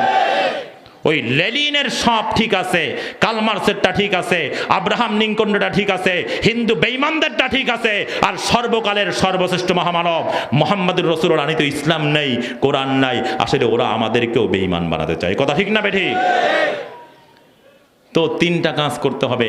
নাম্বার 1, সমস্ত মাদ্রাসাগুলোকে ধ্বংস করতে হবে। নাম্বার 2, আলেমদেরকে হত্যা করতে হবে। নাম্বার 3, কোরআনের কপিগুলোকে জ্বালায় দিতে হবে। এই রিপোর্টের ভিত্তিতে ব্রিটিশ কেন্দ্রীয় সরকার এই বাংলার মধ্যে 80,000 মাদ্রাসা ছিল, সব আইন করে সমস্ত মাদ্রাসার সম্পত্তি বাজেয়াপ্ত করে মাদ্রাসাগুলো বন্ধ করে দিল। আলেমদেরকে ধরে ধরে শহীদ করে তাদের লাশ গাছে ঝুলিয়ে দেওয়া হলো। তৎকালীন জামানায় ছাপাখানা ছিল না, কোরআন হাতে লিখতে হতো। 3 লক্ষ কোরআনের কপিকে একত্রিত করে জ্বালিয়ে দেওয়া হলো। হুজ্জাতুল ইসলাম কাসেম নানুতুবি রহমাতুল্লাহ আলাইহি তিনি সারা রাত কান্নাকাটি করেন, তাহাজ্জুদ পড়েন। কি হবে, কি হবে? সব আলেমদেরকে শহীদ করে দেওয়া হচ্ছে, কোরআনের কপি জ্বালিয়ে দেওয়া হচ্ছে, মাদ্রাসাগুলোকে বন্ধ করে দেওয়া হলো। কি হবে এই জাতির? তাহাজ্জুদ পড়তে পড়তে একদিন তিনি 1866 সনে এক রাতে তাহাজ্জুদ পড়তে পড়তে শেষ সিজদার মধ্যে তিনি ঘুমিয়ে পড়লেন। আসলে ঘুমিয়ে পড়েন না, বরং আল্লাহ তাকে ঘুম পাড়াইয়া দিয়েছেন। অমনি স্বপ্নে দেখেন মুহাম্মদুর রাসূলুল্লাহ সাল্লাল্লাহু আলাইহি ওয়াসাল্লাম তার মাথার কাছে হাজির হয়ে গিয়েছেন। এই কাসেম নানুতুবি কি চিন্তা করো? ইউরিদুনা লিউতফিউ নূরাল্লাহি বিআফওয়াহিহিম আল্লাহু মুতিম্মু নূরিহি ওয়ালাউ কারিহাল কাফিরুন। আল্লাহর দ্বীনকে, ইসলামকে যারা মিটানোর জন্য চক্রান্ত করে, আল্লাহর দ্বীনকে, ইসলামকে মিটাতে পারে না, বরং ওরাই মিটে যায়। কথা ঠিক না বেঠিক? ওঠো কাসেম, এই যে রেখা করে দিলাম, যাও এখানে আবার মাদ্রাসা করো। এর মাধ্যমে আবার গোটা দুনিয়ায় ইসলাম ছড়িয়ে পড়বে, হেদায়েতের আলো ছড়িয়ে পড়বে। এখান থেকেই আশরাফ আলী থানভী তৈরি হবে, এখান থেকেই ইলিয়াস শাহ রহমাতুল্লাহ আলাইহি তৈরি হবে, এখান থেকেই হাফিজ হুজুর তৈরি হবে, এখান থেকেই শামসুল হক ফরিদপুরি তৈরি হবে, মাহমুদুল হাসান দেওবন্দি তৈরি হবে, মোল্লা মাহমুদের মাধ্যমে এখানে তালিম শুরু হবে। কাসেম নানুতুবি বলে আমার ঘুম ভেঙে গেছে। দেখি এমন সুঘেরান, আল্লাহর জাতের কসম করে বলি, কাসেম এই সুঘেরান কোনোদিন কোনো আতরের মধ্যে পায় নাই। কাসেম এই সুঘেরান গোলাপের মধ্যে কোনোদিন পায় নাই, হাসনাহেনার মধ্যে পায় নাই। আমি বুঝতে পারলাম এটা দুনিয়ার কোনো ঘেরান না, এটা জান্নাতের সুঘেরান। সুবহানাল্লাহ। কাসেম নানুতুবি বলেন, আমি উঠলাম, আমি রাসূলের স্বপ্নের বাস্তবতা দেখার জন্য দৌড়ায় গেলাম। রাসূল যে রেখা করে দিলেন, জায়গায় দেখায় দিলেন, সেটা একটা ডাস্টবিন, ময়লা ফালানোর জায়গা। আমি যত ডাস্টবিনের দিকে অগ্রসর হই, ওই জান্নাতের ঘেরান তত বাড়তে থাকে। আমি গিয়ে দেখলাম ডাস্টবিনের কাছে পৌঁছলাম, দেখি কোনো দুর্গন্ধ তো নাই, সুঘেরান। রাসূল যেই রেখা করে দিয়েছিলেন ওই ময়লার জায়গার উপরে সেই রেখাটা ঝলমল করতে আছে। সুবহানাল্লাহ। হুজ্জাতুল ইসলাম কাসেম নানুতুবি রহমাতুল্লাহ আলাইহি, আমি আমার সাথী মাওলানা ফজলুর রহমানকে ডাকলাম, ইয়াকুব নানুতুবিকে ডাকলাম, মাওলানা রফিউদ্দিনকে ডাকলাম, মাওলানা জুলফিকার আলীকে ডাকলাম, হাজী আবিদ হোসাইনকে ডাকলাম। এই 6 জন একত্রিত হলাম। আমি একটা রুমাল বিছানাম, আমার পকেটের মধ্যে কিছু দেরহাম, কিছু টাকা, কিছু রুপি ছিল। আমি এইটা রাখলাম, বললাম ভাই সাথীরাও তোমরা এখানে দাও। এরপরেই দারুল উলুম দেওবন্দ শুরু হলো। আল্লাহু আকবার। প্রথম একজন ওস্তাদ মোল্লা মাহমুদ রহমাতুল্লাহ আলাইহি, একজন ছাত্রের মাধ্যমে এই দারুল উলুম দেওবন্দ শুরু হয়েছিল। আজকে তাবলীগ করো, ওই ইলিয়াস শাহ রহমাতুল্লাহ আলাইহি অন্য কোনো জায়গার না, বরং দেওবন্দের সন্তান। কথা ঠিক না বেঠিক? আজকে এইখানেও দেখেন না, ইহুদিরা ঢুকাইয়া দিয়েছে। এখন আর আলেম টালেম লাগে না, এখন তারা ইসরায়েলের থিম নিয়ে তাবলীগ করে। কথা ঠিক না বেঠিক? কথা বলেন। এই জন্য দাওয়াত কোনো সাদ ইহুদি খ্রিস্টানদের দোসর সাদের পদ্ধতিতে দাওয়াত হবে না, বরং দাওয়াত হবে কোরআন সুন্নাহর পদ্ধতিতে, হক্কানি ওলামা ইকরামের তত্ত্বাবধানে। কথা ঠিক না বেঠিক? কি রাজি আছি না ইনশাআল্লাহ? এই যে জোর হয়ে গেল, আল্লাহ কবুল করলে আগামী 2, 3, 4 ফেব্রুয়ারি ঐতিহাসিক বিশ্ব ইজতেমা ওলামায়ে কেরামের তত্ত্বাবধানে হবে। আমরা সবাই সকলকে নিয়ে তওবার নিয়তে আমলের নিয়তে হাজির হব। রাজি আছি সবাই ইনশাআল্লাহ? কারা কারা একটু জোরে আল্লাহু আকবার বলে, জোরে আল্লাহু আকবার। আল্লাহ কবুল করে সকলে বলি আমিন। এরপরে এই দেশের ওলামায়ে কেরাম হক্কানি আলেমদের আল্লাহওয়ালাদের বৃহৎ এক ইজতেমা হলো চরমনার বার্ষিক ফাল্গুনের মাহফিল। এটাও ফেব্রুয়ারিতে 28, 29 ফেব্রুয়ারি, 24 ফেব্রুয়ারি মাস 29 হবে। এরপরে 1 মার্চ ঐতিহাসিক চরমনার বার্ষিক ফাল্গুনের মাহফিল হবে। এখান থেকেও হাজার হাজার আলেম ওলামারা, হাজার হাজার তাওহীদ প্রিয় মানুষ মুসলিমরা আত্মশুদ্ধির জন্য তওবার নিয়তে আমলের নিয়তে যায়। ওই কাফেলার মধ্যেও আমরাও কি একটু শামিল হতে রাজি আছি? কারা কারা একটু জোরে আল্লাহু আকবার বলে, জোরে আল্লাহু আকবার। অনেকে আবার হাতটা তুলনা করে, আল্লাহ যদি কবুল করে ফেলায় ভেজাল করবে। একটু জোরে আল্লাহু আকবার বলে, জোরে আল্লাহু আকবার। আল্লাহ কবুল করুক, সকলে বলি আমিন। তো ইসলামী শিক্ষা মুসলিম জাতির মেরুদণ্ড, ওরা বুঝছে, এই জন্য এইখানে আঘাতটা করছে। সব ঢুকায়, লাল গরু ঢুকায়, আকাম ঢুকায়, বান্দর ঢুকায়, কথা বলেন, ব্যাং ঢুকায়, আর বাদ দেয় কি? কোরআন তো বহুত আগে বাদ দিছে, সুন্নাত বাদ দিছে। ওই আবু বকর রাদিয়াল্লাহু তাআলা আনহুর একটু জীবনী, ওই ওমর রাদিয়াল্লাহু একটু জীবনী ছিল, ওই যে একটু মহামনীষীদের কিছু অংশ ছিল। কারণ এলাকায় যদি লাইট না থাকে, সামান্য দুই একটু আলো থাকলেও তো অন্ধকারটা পাড়ি দিয়ে যাওয়া যায়, কথা ঠিক না বেঠি? ওরা দেখছে যে এই লোকগুলো সামান্য আবু বকরের জীবনী থাকলেও তো আবু বকরের সাথে যদি লিঙ্ক হয়ে যায়, তাহলে এই লোকটা তো জান্নাতের পথে হাজারো মানুষকে ডেকে নিয়ে যাবে। এই জন্য তাও যেন না পারে, ওরা যেন এই দেশে যেন নাস্তিকতার সয়লাভ করতে পারে, এই জন্য এই মহামনীষীদের জীবনী বাদ দিয়া ওরা ব্যাং আর বানরের থিম ঢুকাইয়া দিয়েছে, কথা ঠিক না বেঠিক? আমরাও কি আমাদের সন্তানদেরকে ওই ব্যাং বানানোর জন্য আবারও পাঠাবেন ওখানে? অনেকে এসে কয় হুজুর ডরছে তো, ওই নেতায় দর্শে, এখন যদি স্কুলে ছেলেটারে না দেই তাহলে একটা বেজালে বনবো, কথা হয় না। এরকম আবু তেলব কয় বাতিজা সব বুঝি, সহযোগিতাও সর্বোচ্চ করেছি, কিন্তু এখন যদি শেষ বয়সে এই মৃত্যুর আগে যদি কই লা ইলাহা ইল্লাল্লাহ মুহাম্মাদুর রাসূলুল্লাহ, তাহলে তো বাপতালার ধর্মের উপর একটা সুনকালি পড়ে, মোহাম্মদ রাখো, কথা বলেন। বেঈমান হয়ে বিদায় নিয়েছে, তা আপনিও কি হবে? ওই ওদের থিম বাস্তবায়ন করার জন্য ওই নেতার খপ্পরে বইরা, হেড স্যারের খপ্পরে বইরা, এবার কি হবে? আপনার ছেলে আপনার মেয়ে তো ঐশীর মতো হবে, হয়তো বৃদ্ধাশ্রমে রাখবে, আর নয় মা বাবাকে হত্যা করবে, কথা ঠিক না বেঠি? একটা ডকুমেন্ট দেন, আর কথা বলবো না, বৃদ্ধাশ্রমে যান, যদি একজন আলেম একজন হাফেজের বাবা মাকে দেখাইতে পারেন, আর কথা বলবো না, কথা বলেন। আমার জানা ছিল না, গত শুক্রবার ওলামায়ে কেরামের একটা মিটিং ছিল, এই চেরাগালি নাকি শিশু জেলখানা আছে, এটা আগে জানতাম না। অবস্থা বুঝেন কি? কারণ কি? পর্যালোচনা হইলে আমরা ওখানে দাওয়াতি টিম যাব, আমাদের সিদ্ধান্ত হয়েছে। মা বাপরে মারধর করে, তাদের উপর নির্যাতন করে, এবার মা বাবা অপারগ হইয়া কি করছে? বাচ্চারে জেলখানায় দিয়েছে। এই দেশ তো চলতেছে, ওদিকে মা বাবা দিয়ে পোলারে আর পোলাই দিয়ে মা বাবা, খুব সুন্দর থিম চলতেছে। কারণ হে চিন্তা করে, আমি দাঁড়ায় পেশাব করি, যদি পোলাটারে স্কুলে না দেয় তাহলে হ্যাঁ তো আবার বৈশা পেশাবের আইন চালু করবে, কথা ঠিক না বেটি? কথা বলেন। এই জন্য আমার ভাইও না, সব বাদ, দিন ইসলাম বলো জিন্দাবাদ জিন্দাবাদ। কি রাজি আছি? কোরআনী শিক্ষা বলো জিন্দাবাদ জিন্দাবাদ। আবার একটু অঙ্গীকার চাই, এখানে যারা আছি আমাদের পরিবারের ওই যে একজনকে পড়াবে, একজন না, শুরুতে কোরআন শিখবে, এরপরে সুযোগ পাইলে ডাক্তার ইঞ্জিনিয়ার যা হওয়ার সব হও, কোনো আপত্তি নাই, কিন্তু প্রাথমিক শিক্ষা হবে কোরআনী শিক্ষা।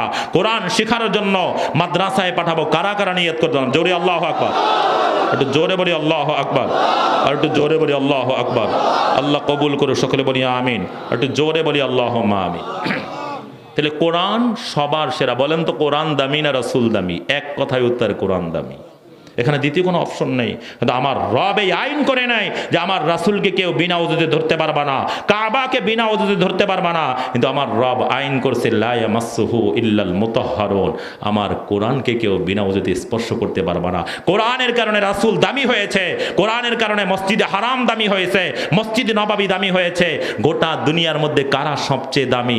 রাসূল বলছেন খায়রুকুম মান তাআল্লামাল কুরআন ওয়া আল্লামা, তোমাদের মধ্যে সবচেয়ে দামি তো সে যে নিজে কোরআন শিখে অন্যকে শিখায়, কথা ঠিক না বেঠি? আমরা কি শিখতে রাজি আছি সবাই? কি সবাই রাজি আছে? আমাদের শাহজামান লিপটন ভাই, তাকেও বলবো শ্রমিকরা আসছে, এদেরকেও কোরআন শেখানোর জন্য ব্যবস্থা নেবেন। হ্যাঁ, আমিও ব্যবস্থা করব। প্রতিদিন কিছু সময় হলেও যেন আমার ভাইরা কোরআন শিখতে পারে। এশার পরে হোক, রাত 10টায় হোক, ফজরের পরে হোক, জোহরের পরে হোক, আমরা অন্তত আধা ঘন্টা সময় হলেও কোরআন শিখবো। এই নিয়তটা করতে পারি না ইনশাআল্লাহ? আর এই শ্রম আন্দোলন করতে হবে না, বরং শ্রমিকদের ঘরে ঘরে তাদের বেতন, তাদের অধিকার পৌঁছে দেওয়া হবে। কথা ঠিক না বেঠিক? এদের ইসলামী শ্রমনীতি বাস্তবায়ন হোক। কারা কারা চাই একটু জোরে আল্লাহু আকবার, জোরে বলি আল্লাহু আকবার। নারায়ে তাকবীর, নারায়ে তাকবীর। আল্লাহ সকলকে কবুল করো, সকলে বলি আমিন। কোরআন এমন এক কিতাব যেটা দেইখা পড়লেও সব, না দেইখা পড়লেও সব। অজুর সাথে পড়লে সব হয়, অজু ছাড়া পড়লেও সব হয়। ও যুবক মুরব্বী বাবা, তুমি পড়তে পারো না, আর একজনের থেকে শুনলেও সব হয়। তাও পারো না, কোরআনকে ধরলেও সব হয়, সবই হয় না। যদি পবিত্রতার সাথে আমার মালিককে পাওয়ার জন্য কোরআনকে ধরতে পারো, মহব্বত করে ধরতে পারো, শুধু সবই হবে না, বরং আমার মালিক তোমাকে জামানার শ্রেষ্ঠ ওলি বানায় দিবে। জোরে বলি সুবহানাল্লাহ। কত ঘটনা কিতাবের মধ্যে আসছে। আলাউদ্দিন মিসরি রহমাতুল্লাহ আলাইহি এক ঘটনা বয়ান করেন। তিনি মুস্তাজাবুদ দাওয়াত ছিলেন, যেই দোয়া করতেন সেই দোয়াই কবুল হয়ে যেত। যেই স্বপ্ন দেখতেন সেই স্বপ্নই দিবালোকের মতো বাস্তবায়ন হয়ে যাইত।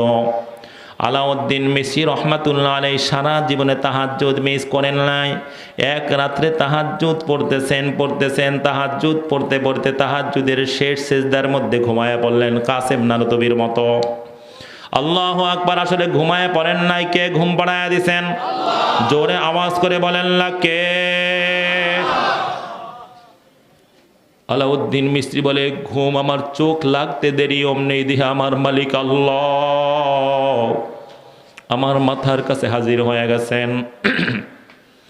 এ আলাউদ্দিন ঘুমাও, এই যে দেখো আমার এক ওলি, আমার এক বুজুর্গ, আমার এক বন্ধু, আমার এক মাহবুব প্রিয় বান্দা বিদায় হয়ে গেছে অমুক এলাকায়, তার বাড়ি, এই যে তার সুন্দর চেহারা। ওঠো, যাও, দ্রুত গিয়া তার জানাজায় শরীক হও, দাফন কাফনের ব্যবস্থা করো, আমি তোমার মর্যাদা আরো বাড়ায় দেব। আল্লাহু আকবার। আলাউদ্দিন মিসরি বলে, আমার ঘুম ভেঙে গেল, দেখি এমন সুঘেরান, না এই সুঘেরান তো আর অন্য কোথাও, এটা জান্নাতের সুঘেরান। সুবহানাল্লাহ। কিন্তু কি স্বপ্ন দেখলাম? কোনোদিন তো ভুল স্বপ্ন দেখি নাই। কিন্তু এই এলাকার মধ্যে, এই বসির মিলের মধ্যে তো কোনোদিন কোনো আল্লাহওয়ালার কথা শোনা যায় নাই। আলাউদ্দিন মিসরি বলে, ওই এলাকায় তো কোনো আল্লাহর ওলির কথা কোনোদিন শুনি নাই, কেউ বলেও নাই। এত বড় বুজুর্গ, এত বড় ওলি, কিভাবে কোনোদিন শুনলাম না? হা, হতে পারে অনেক সময় অনেক বুজুর্গ কিন্তু আল্লাহ তাকে গোপন রাখেন। কথা ঠিক না বেঠিক? তুমি দেখো তরকারি বিক্রি করে, আসলে তরকারি বিক্রেতা না, ও বড় আল্লাহর ওলি আছে না নাই? আলাউদ্দিন মিসরি বলে, হ্যাঁ আমি বুঝতে পারলাম, মালিক গোপন রাখছে, বড় বড় বুজুর্গ ওলি। আলাউদ্দিন মিসরি বলে, তাকায়া দেখি ফজরের সময় হয়ে গেছে। আমি কোনোদিন ফজরের নামাজ জামাতে নির্দিষ্ট সময় ছাড়া পড়ি নাই, কোনোদিন জামাত মিস হয় নাই, আবার জামাত পড়ি বের হয়ে যাই নাই। রাসূলের এই সুন্নাহর উপরে আজীবন আমল করেছি। আল্লাহু আকবার। ফজর পড়ে জিকির আজকার করে ইশরাক না পড়ে বের হতাম না, কিন্তু আজকে যদি এত দেরি করে ইশরাক পড়ে বের হই আর ওই জানাজায় শরীক হওয়ার জন্য যাই, যদি জানাজা মিস করি, মালিক আমার প্রতি না আবার নারাজ হয়ে যায়, কোনো আযাব গজব নাজিল করে দেয়। আলাউদ্দিন মিসরি বলে, কাছাকাছি যারা ছিল ওদেরকে উঠায়া, ওদেরকে ওযু করায়া আমি সবাইকে সাথে নিয়ে ফজরের নামাজ আগে জামাতে আদায় করলাম। ওই আল্লাহর ওলির জানাজায় শরীক হওয়ার জন্য তার বাড়ির দিকে রওনা করলাম। যখন কাছাকাছি পৌঁছলাম, একজনকে পাইলাম, পায়া জিজ্ঞাসা করলাম, ভাই এখানে একজন বড় আল্লাহর ওলি বিদায় হয়ে গেছে, একজন বড় বুজুর্গ বিদায় হয়ে গেছে, আমাকে একটু তার বাড়িটা দেখায় দাও। সে বলে, হুজুর আপনি ভুল এলাকায় ঢুকছেন, এই এলাকায় কোনো আল্লাহর ওলি আমরা আমরা জানি না, আমরা চিনি না। আলাউদ্দিন মিসরি আশ্চর্য হইলেন, এত বড় অলি, এত বড় বুজুর্গ আমি চিনি না, শুনি না, কিন্তু এলাকার লোকও চেনে না, কেমন হইল? তিনি আর একটু সামনের দিকে অগ্রসর হলেন, আর একজনকে পায়া জিজ্ঞাসা করলেন, ভাই এখানে একজন বড় আল্লাহর অলি বিদায় হয়ে গেছে, আমাকে একটু তার ঠিকানাটা বলিয়া দাও। সেও একই কথা বলে, কোন হুজুর, কোনো আল্লাহর অলিকে আমরা চিনি না। আলাউদ্দিন মিসরি, আমি আরো আশ্চর্য হইলাম, কিন্তু না, আমার স্বপ্ন তো মিথ্যা হতে পারে না, আমার মালিক তো এই এলাকায় দেখায় দিচ্ছেন, এই দিকে আমাকে ইঙ্গিত করছেন, বাকি মালিকের কাছে জিজ্ঞাসা করবো আর সুযোগ হয় না, এর আগে আমার ঘুম ভেঙে গিয়েছে। তিনি আর একটু সামনের দিকে অগ্রসর হলেন, আর একজনকে পায়া জিজ্ঞাসা করলেন, ভাই এখানে একজন বড় আল্লাহর ওলি, একজন বুজুর্গ বিদায় হয়ে গেছে, আমাকে একটু তার বাড়িটা দেখায় দাও। সে বলে, হুজুর কোনো আল্লাহর ওলি বিদায় হয় নাই, মারা যায় নাই, একজন মূর্খ কৃষক মারা গেছে, ওই যে তার বাড়ি। আলাউদ্দিন মিসরি, আমি দৌড়ায় গেলাম, যায় দেখি লোকজন লাশ সামনে নিয়ে জানাজার জন্য দাঁড়ায় গেছে। আমাকে দেখিয়ে সবাই আশ্চর্য, জামানার শ্রেষ্ঠ বুজুর্গ আলাউদ্দিন মিসরি, কথার কথা যদি দেখেন, এখন হঠাৎ করে চরমনার পিসা হুজুর এখানে হাজির হয়েছেন, আশ্চর্য হবেন কি হবেন না? সবাই কথা বলেন, হুজুর আপনি হঠাৎ করে কিভাবে আসলেন? যদি কাবা শরীফের ইমাম সাহেব হুজুর আসে, কথা বানাতে কি আসছে, জবাব হবো না সবাই? আলাউদ্দিন মিসরিকে দেখিয়ে সবাই আশ্চর্য, হুজুর আপনি এখানে কিভাবে আসলেন? আলাউদ্দিন মিসরি বলে, আমি আসি নাই, আমার মালিক আমাকে পাঠায়া দিছেন, আমাকে একটু লাশটা দেখার জন্য দাও। আলাউদ্দিন মিসরি বলে, আমি লাশ দেখার জন্য যখন চেহারার থেকে কাপড় সরাইলাম, তাকায় দেখি আল্লাহর ওলির চেহারা পূর্ণিমার চাঁদের মতো ঝলমল করতে আছে। আমি বারবার তাকায় রইলাম, লোকটা কি মারা গেছে? কই মুসকি মুসকি হাসে দেখি। আমি তার লাশ দেখিয়া সহ্য করতে পারি নাই। আল্লাহর হাবিবের লাশ মোবারক দেখি আবু বকর সিদ্দিক রাদিয়াল্লাহু আনহু যেইভাবে কপালের মধ্যে চুমা দিয়ে দিয়েছিলেন, আমি ওই আল্লাহর ওলির কপালে একটা চুমা দিলাম।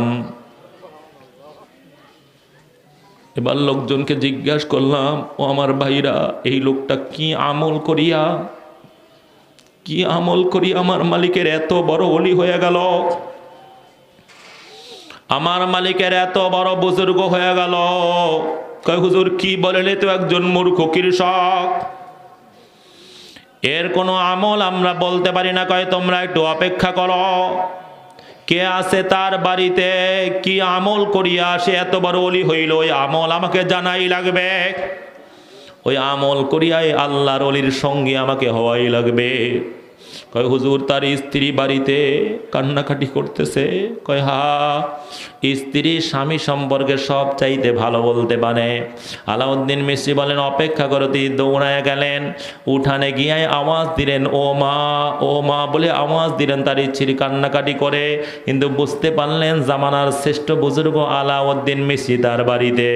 আল্লাহু আকবার, কান্না জড়িত কণ্ঠে ভিতরে পর্দার আড়াল থেকে বলে, ও জামানার শ্রেষ্ঠ বুজুর্গ আলাউদ্দিন মিসরি, আপনি আমার স্বামীর জানাজায় আসছেন, এই উসিলায় হয়তো আমার স্বামীকে আমার মালিক মাফ করিয়া দিবেন। আলাউদ্দিন মিসরি বলে, ও মা, তুমি আমাকে বড় ওলি বুজুর্গ মনে করো, কিন্তু আমার চাইতে হাজারো গুণ মর্যাদার বড় ওলি হলো তোমার স্বামী। তুমি তোমার স্ত্রী সম্পর্কে, তুমি তোমার স্বামী সম্পর্কে সব চাইতে ভালো বলতে পারবা। বলো তোমার স্বামী কোন আমল করি আমার মালিকের এত বড় ওলি হয়ে গেল? হুজুর আপনি কি বলেন, আমার স্বামী তো একজন মূর্খ কৃষক। কয় না, একটু খেয়াল করে বলো। আলাউদ্দিন মিসরি বলে, এই কথা বলতে বলতে আমি যে বারান্দায় উঠে গেলাম। তার স্ত্রী বলে, হুজুর আমার স্বামী মূর্খ কৃষক। কয় না, তুমি একটু চিন্তা ভাবনা করিয়া বলো। কিছুক্ষণ পরে তার স্ত্রী ভিতর থেকে বলে, হুজুর আপনি যেই বারান্দায় দাঁড়ায় আমার সঙ্গে কথা বলতেছেন, দেখেন আপনার মাথার উপরে একটা তাক দেখা যায়। গত কয়েক মাস আগে আমার স্বামী কোরআনের ফজিলত সম্পর্কে আলোচনা শুনিয়া, মাহফিলে গিয়া কোরআনের মর্যাদা সম্পর্কে আলোচনা শুনিয়া, হুজুর আমরা এত গরিব, এত অসহায়, আমার অনেক গরিব ভাইরা দেখেন না এখন বাজারে ব্যাগ নিয়ে যায়, কিছু ক্রয় করতে পারে না, আবার খালি ফিরিয়ে আসে। যাদের পিছনে দৌড়াও ওরা রাতারাতি আঙ্গুল ফুলিয়া কলা গাছ হইছে বাহিরে বেগম পাড়া, কথা কয় না, কত কিছু করে, আর তোমার আমার একটু ভাত ঠিক মতো জুটে না, কথা ঠিক না বেঠি? আলাউদ্দিন মিস্ত্রিকে ওই আল্লাহর ওলির স্ত্রী বলে, হুজুর একসাথে কোরআন সংগ্রহ করার মতো পয়সা আমাদের ছিল না, আমার স্বামী প্রতিদিন এক এক পয়সা জমা করিয়া কিছুদিন পরে বাজারে গিয়া লাইব্রেরি থেকে একখানা কোরআন হাদিয়া নিয়ে আসছে। হুজুর একটা দামি কাপড় নিয়ে আসছে, আমাকে বলছে জুজদান বানায়া দেওয়ার জন্য, আমি জুজদান বানায়া দিছি। হুজুর প্রতিদিন সকালবেলা ফজরের নামাজ আদায় করিয়া ওই তাকের থেকে কোরআনে কারিম নামায়া চুমা দিয়া বুকে লাগায়া এরপরে কোরআন খুলিয়া প্রত্যেক লাইনের উপরে আঙ্গুল টানতো, আর ছোট বাচ্চার মতো আওয়াও করিয়া চিল্লে চিল্লে কান্ত, আর বলতো হাদা কালামু রব্বি ওয়ালা আকদিরু আন আকরা কালাম রব্বি, এটা আমার রবের কালাম, এটা আমার মালিকের কোরআন, কিন্তু আমি কত বড় হতভাগা, আমি কত বড় দুর্ভাগা, আমি আমার মালিকের কোরআন পড়তে পারি না। ওয়া কালামুল্লাহি হাযা হাক্কুন ওয়া আয়াতুল্লাহি হাযিহি হাক্কা, তবে আমার মালিকের এই কথাটাও সত্য, এই আয়াতটাও সত্য। এরকম ঘণ্টাখানিক কান্নাকাটি করিয়া আবার কোরআন বন্ধ করিয়া কতক্ষণ বুকে জড়ায় ধরত, চুমা দিত, আবার জুজদান পাশে তাকে উঠায় রাখত। হুজুর সারাদিন ক্ষেত খামারে কাজ করিয়া বিকালে আসিয়া মসজিদে মাগরিবের নামাজ পড়িয়া পাগলের মতো দৌড়ায় আসতো, আমাকে বলতো একটা বাতি জ্বালায়া দাও, আমি বাতি জ্বালায় দিতাম, আবার তাকের থেকে কোরআন কারিম নামায়া চুমা দিয়া বুকে লাগাইয়া কোরআন খুলিয়া এশার আজান পর্যন্ত আবার প্রত্যেক লাইনের পরে আঙ্গুল টানত, আর চিল্লায় চিল্লায় কান্ত। আলাউদ্দিন মিস্ত্রি বলে, এই কথা শুনি আমার চোখ থেকে ঝরঝর করিয়া পানি ঝরে। হুজুর রাত্রে ঘুমানোর আগে আবার অজু করিয়া কোরআনটাকে জড়ায়া ধরত, এত মহাব্বত, এমন ভাবে কোরআনকে চুমা দিত। কোরআন খুলিয়া কতক্ষণ তাকায় থাকতো, ছোট বাচ্চার মতো আওয়াও করে কাঁদতো। আলাউদ্দিন মিস্ত্রি বলে, ও মা, আল্লাহর জাতের কসম করিয়া বলিয়া শোনায়া গেলাম, আমার মালিক এই আমলের কারণেই তোমার স্বামীকে এত বড় অলি বানায়া দিছে। ও আমার শ্রমিক ভাইরা, ও আমার মুরব্বী বাবারা, ও যুবক, তুমি অনেক ব্যস্ত, অফিসে অনেক চাপ, আমি তোমার কাছে অনেক বেশি সময় চাই না, শুধু এতটুক দাবি করব, এতটুক দাবি করব, প্রতিদিন রাত্রে ঘুমানোর আগে তুমি একটু অজু করিয়া একটু কোরআনটাকে ধরিয়া চুমা দিও, একটু বুকে লাগায়ও, কিছুক্ষণ কোরআন খুলিয়া তাকায়া থাকিও। প্রতিদিন 10টা মিনিট, 5টা মিনিট শুরু করো, 20 মিনিট, এতটুকু আমল শুরু করো। আমার মালিক কোরআনওয়ালা না বানায়া, তার ওলি না বানায়া, জান্নাতুল ফেরদাউসের মেহমান না বানায়া, এই আমল যারা করবে কাউকে দুনিয়া থেকে বিদায় দিবে না। কারা কারা নিয়াত করতে পারলাম এখন থেকে জীবনের শেষ দিন পর্যন্ত প্রতিদিন কিছু সময় হলেও আমার মালিকের কোরআনটা একটু জড়ায় ধরবো, একটু চুমা দিব, বুকে লাগাবো, কোরআন খুলিয়া তাকায় থাকবো, প্রতিদিন কিছু সময় কোরআন পড়ব, কোরআন শেখার চেষ্টা করব। আল্লাহ, নিয়াত করলাম এটা আমাদের কাজ, তৌফিক দান করা, কবুল করা তোমার কাজ। আল্লাহ, প্রতিদিন কিছু সময় হলেও যেন তোমার কোরআনের জন্য ব্যয় করতে পারি, তোমার কোরআনকে ধরিয়া একটু চুমা দিতে পারি, বুকে লাগাইতে পারি, কোরআন খুলিয়া তাকায় থাকতে পারি, প্রতিদিন কিছু সময় একজন কোরআনওয়ালার কাছে কোরআন শিখতে পারি, তৌফিক দিয়ে দাও আল্লাহ। কোরআনওয়ালা না বানায়া, তোমার ওলি না বানায়া, ওই মূর্খ কৃষকের মতো তোমার ওলি না বানায়া আমাদের কাউকে দুনিয়া থেকে বিদায় দিও না আল্লাহ। সকলে বলি আল্লাহুম্মা আমিন। আল্লাহ এই মজলিসকে তুমি 4টা জিনিস দিয়া দাও, গুনাহমুক্ত সুন্নতি জিন্দেগি দিয়া দাও, জিকির কোরআন তেলাওয়াত করনেওয়ালা জিহ্বা দিয়া দাও, তোমার ভয়ে তোমার মহাব্বতে ক্রন্দনকারী চক্ষু দিয়া দাও, আখিরাতের ফিকির করনেওয়ালা কলব দিয়া দাও আল্লাহ। সকলে বলি আল্লাহুম্মা আমিন, জোরে বলি আল্লাহুম্মা আমিন। আসলে আমার ভাইরা, আমার যুবক, আমার কিশোর, আমার মুরব্বী, আমার পর্দার মা বোনরা, আসলে কপালটা পুড়িয়ে গেছে। এখানে যদি হাজিরা নেই, আমি কাউকে লজ্জা দিব না, লজ্জা দেওয়ার জন্য আসিও নাই, হাজিরও হই নাই। এখানে আসছি শুধু কিয়ামতের ময়দানে যেন একসাথে গলাগলি বাঁধিয়ে মালিকের জান্নাতে ঢুকতে পারি। কথা ঠিক না বেঠিক? এখানে অনেকে আছে 20,000 টাকা, 10,000 টাকা, 30, 40, 50,000 টাকার মোবাইল ব্যবহার করি, কিন্তু একখানা কোরআন শরীফ নাই। অনেকে ওই দাদা দাদির একখানা পুরাতন কোরআন শরীফ মসজিদে পাঠায় দেয়, কয় ইমাম সাহেব হুজুর কোরআন শরীফ মসজিদে রাখেন, ঘরে রাখার জায়গা নাই। এরকম অনেক কপাল পোড়াও আছে না নাই? জোরে বলে না আছে না নাই? আসলে কোরআন মসজিদে পাঠাও নাই, কোরআন রাখো নাই, কেমন জানি জান্নাত থেকে তুমি আলাদা হয়ে গেছো। কথা ঠিক না বেঠিক? এই জন্য আমার ভাইরা, নফস শয়তান সব সময় এইটাই করে ভাই, যেই তাকের মধ্যে কোরআন শরীফ থাকে, যেই ঘরের মধ্যে কোরআন শরীফ থাকে, ওই ঘরে আর গান বাজতে পারে না। কথা ঠিক না বেঠিক? যেই জবানে কোরআনের তেলাওয়াত হয়, ওই জবান মিথ্যা বলতে পারে না, ওই জবান আর একজনকে গালি দিতে পারে না। এই মজলিসে যদি এমন কেউ থাকেন যে অর্থের অভাবে কোরআন সংগ্রহ করতে পারবেন না, আল্লাহর জাতের কসম করিয়া বলিয়া ওয়াদা করিয়া গেলাম, এখানে অনেকের কাছে আমার নাম্বার আছে। আমি দূরেও থাকি না, খাইলকুর কেন্দ্রীয় মসজিদে জুমা পড়াই, আমি বনমালায় আমার মাদ্রাসা, যোগাযোগ করবেন, আমি নিজ দায়িত্বে আপনার বাসায় কোরআন পৌঁছাইয়া দিব। এরপরেও একজন মুসলমান আর কোরআনহীন থাকবো না, সবার কোরআন থাকবে। প্রতিদিন কোরআন ধরবো, চুমা দিব, বুকে লাগাবো, কোরআন খুলিয়া তাকায় থাকবো, কিছু সময় কোরআন শিখবো। কারা কারা নিয়াত করতে পারবেন? জোরে আল্লাহু আকবার, একটু জোরে বলি আল্লাহু আকবার, জোরে বলি আল্লাহু আকবার। আল্লাহ তুমি কবুল করিয়ে নাও। সকলে বলি আমিন।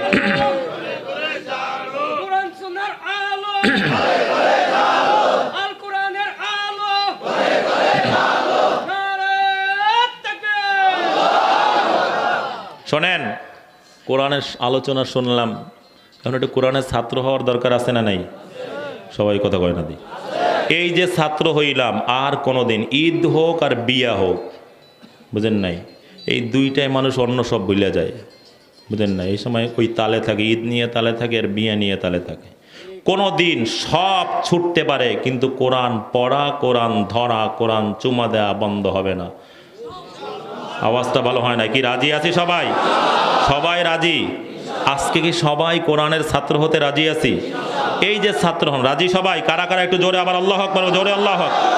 আল্লাহ কবুল করুন। সকলে বলি আমিন। সবাই বলেন রব্বি জিদনি ইলমা, রব্বি জিদনি ইলমা, রব্বি জিদনি ইলমা, রব্বি ইয়াসসির ওয়ালা তুআসসির ওয়াতাম্মিম বিল খায়র, ওয়াতাম্মিম আলাইনা বিল খায়র আমরা বলি, কিন্তু ওয়াতাম্মিম বিল খায়র বলাটা বেশি ভালো। দুইটাই ঠিক আছে।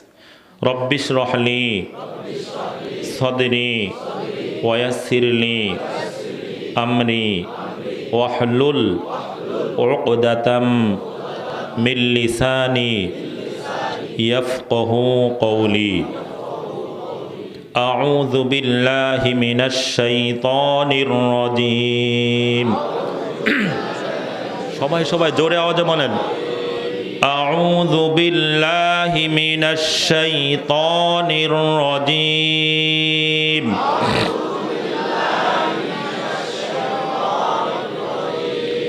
বিসমিল্লাহির রহমানির রহিম।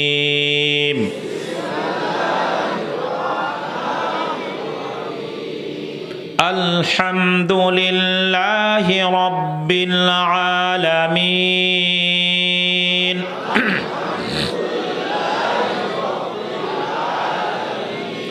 আর রহমানির রহিম। মালিকি ইয়াউমিদ্দিন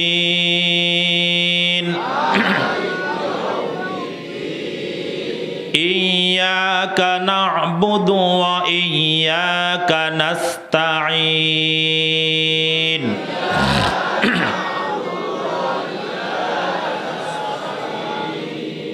ইহদিনাস সিরাতাল মুস্তাকিম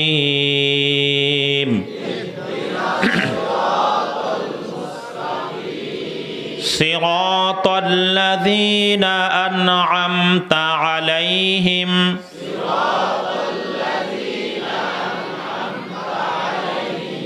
গায়রিল মাগদুবি আলাইহিম ওয়ালাদ-দাল্লিন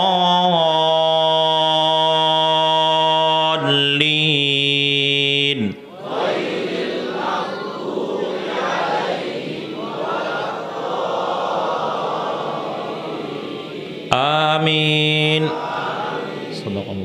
আমরা কিসের ছাত্র হইলাম? সবাই কথা বলা দি। খুশি না বেজার? না আওয়াজটা ভালো হয় না। খুশি না বেজার? কারা কারা খুশি? একটু জোরে আল্লাহু আকবার। হাতটা একেবারে উঁচু করে জোরে আল্লাহু আকবার। আমার মা বোনরাও যারা আওয়াজ শুনতেছেন আপনারাও হাত তোলেন। আমরা কোরআনের ছাত্র, আমার মা বোনরা কোরআনের ছাত্রী। কথা ঠিক না বেঠিক? এর চেয়ে দামি আল্লাহ কবুল করে, এর চেয়ে দামি পরিচয় আর কিচ্ছু হতে পারে না। এই যে কোরআন শুরু হলো আর শেষ হবে না। যদি কোরআনকে মজবুত করে ধরতে পারেন, কবরের অবস্থা কি? এই শোনেন, কবরের অবস্থা কি? কবরে রাখার সাথে সাথে কোরআন মাথার কাছে হাজির হয়ে যাবে। এই কি ঘটনা কি? এখানে ডিস্টার্ব করতে আসছো কেন? দেখো না আমি কোরআন আছি, এ কোরআনওয়ালা। ফেরেশতা আল্লাহর কাছে যাবে, আল্লাহ ঘটনা কি? গেলাম সোয়াল করার জন্য, অবস্থা পুরা ভিন্ন। আমার কোরআন আছে, এখানে আবার তুমি সোয়াল করতে গেছো কেন? কোরআনের সুপ্রিম পাওয়ার। সারা দেশের সব আদালত রায় দিয়েছে ফাঁসি, প্রেসিডেন্ট বলছে ফাঁসি হবে না। কারটা টিকবে? ওকে সবাই কথা বলেন, কথা বলেন, জোরে বলেন। কিয়ামতের ময়দানে সুপ্রিম পাওয়ার হলো কোরআনের। জাদালাল কোরআন মা আল্লাহ। কোরআন আল্লাহর আদালতের সামনে এসে বিচার বন্ধ রাখেন। বিচার এই ব্যক্তির নাম জাহান্নামে লিস্ট করলেন কেন? ও কোরআন ধরেছে, চুমা দিয়েছে, তেলাওয়াত করেছে। আল্লাহ কোরআনের মর্যাদা দেখানোর জন্য এই ঘটনা ঘটাইবেন যে কোরআন যে এর পাওয়ার কত। আমার সুপারিশ কবুল করে ওকে জান্নাত দিয়ে দেন। আল্লাহ বলবো তো মারাত্মক অপরাধ করছে, তোমার সুপারিশ কিভাবে কবুল করব? যদি আমার সুপারিশ কবুল না করেন তাহলে আমি যে আপনার কোরআন এটাকে অস্বীকার করেন। আল্লাহ বলবে তোমাকে কিভাবে অস্বীকার করবে? যদি অস্বীকার করেন এরপরেও জাহান্নামে দিতে হয়। এই কোরআন ওয়ালাকে একা জাহান্নামে দিতে পারবে না, আমি সহ জাহান্নামে দিতে হবে। আল্লাহ বলবে হে কোরআন, তোমাকে অস্বীকার করা সম্ভব না, তোমাকে জাহান্নামে দেওয়া সম্ভব না। যাও, তোমার সুপারিশ কবুল করলাম, তুমি নিজ জিম্মাদারি থেকে জান্নাতে পৌঁছে দাও। আল্লাহর হাবিব বলেন লাউ জুইলাল কুরআনু ফি ইহাবিন সুম্মা উলকিয়া ফিন্নারি মাহতারাকা। কোরআনকে যদি চামড়ার টুকরার মধ্যে রেখে আগুনের মধ্যে নিক্ষেপ করা হয়, মাহতারাকা, এই চামড়াকে জ্বালানোর ক্ষমতা আগুনের নেই। মুহাদ্দিসিন ইকরাম বলেন এখানে দুইটা ব্যাখ্যা। দ্বিতীয় প্রসিদ্ধ ব্যাখ্যা হলো এখানে চামড়ার দ্বারা মানুষের চামড়াকে বোঝানো হয়েছে, আর আগুনের দ্বারা জাহান্নামের আগুনকে বোঝানো হয়েছে। কোরআনওয়ালা জাহান্নামী হবে না, এটাই হলো চূড়ান্ত কথা। কিন্তু মারাত্মক কোনো অপরাধের কারণে জাহান্নামী হয়েও যায়, জাহান্নামের আগুন কোরআনওয়ালার একটা পশমকেও জ্বালাতে পারবে না, বরং আশপাশের আগুন তার জন্য এয়ার কন্ডিশন হয়ে যাবে। এটা কোরআনের সুপ্রিম পাওয়ার। এই জন্য আমার ভাইও সবাই কোরআনকে মজবুত করে ধরি। কি রাজি আছি? সবাই রাজি আছি? ধরতে তো চাই, কোরআনওয়ালা তো হতে চাই, নামাজি তো হতে চাই, ছেলেটাকে তো কোরআন পড়াতে চাই। কিন্তু দুইটা শত্রু আমাদেরকে সব সময় ধাক্কা মারে। কথা কয় না দেখি? বলেন কয়টা শত্রু? আরো জোরে বলে না, কয়টা? এক নাম্বার শত্রু হলো নফস।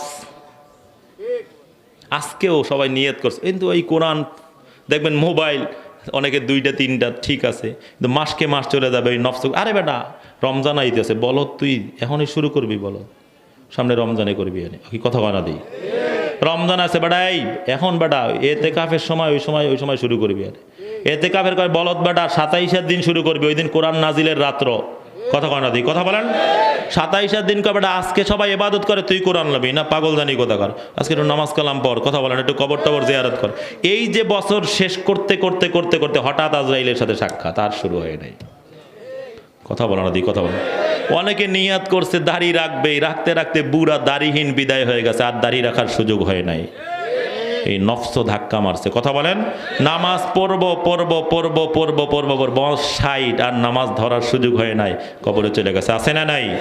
খুবই মারাত্মক নফস, যেখানে চেষ্টা করলে কোনো ফায়দা নাই, নফস সেখানেও ধাক্কা মারে। নবীদের ক্ষেত্রে গোটা সব নফসের শক্তি এক হয়ে যদি নবীদেরকে ধোকা দেওয়ার চেষ্টা করে কোনো লাভ নাই। এরপরেও দেখেন কত মারাত্মক নফস। ইউসুফ আলাইহিস সালাম নিজে বলেন, ওমা উবাররিউ নাফসি ইন্নান নাফসা লাআম্মারাতুম বিসসুই ইল্লা মা রাহিমা রাব্বি।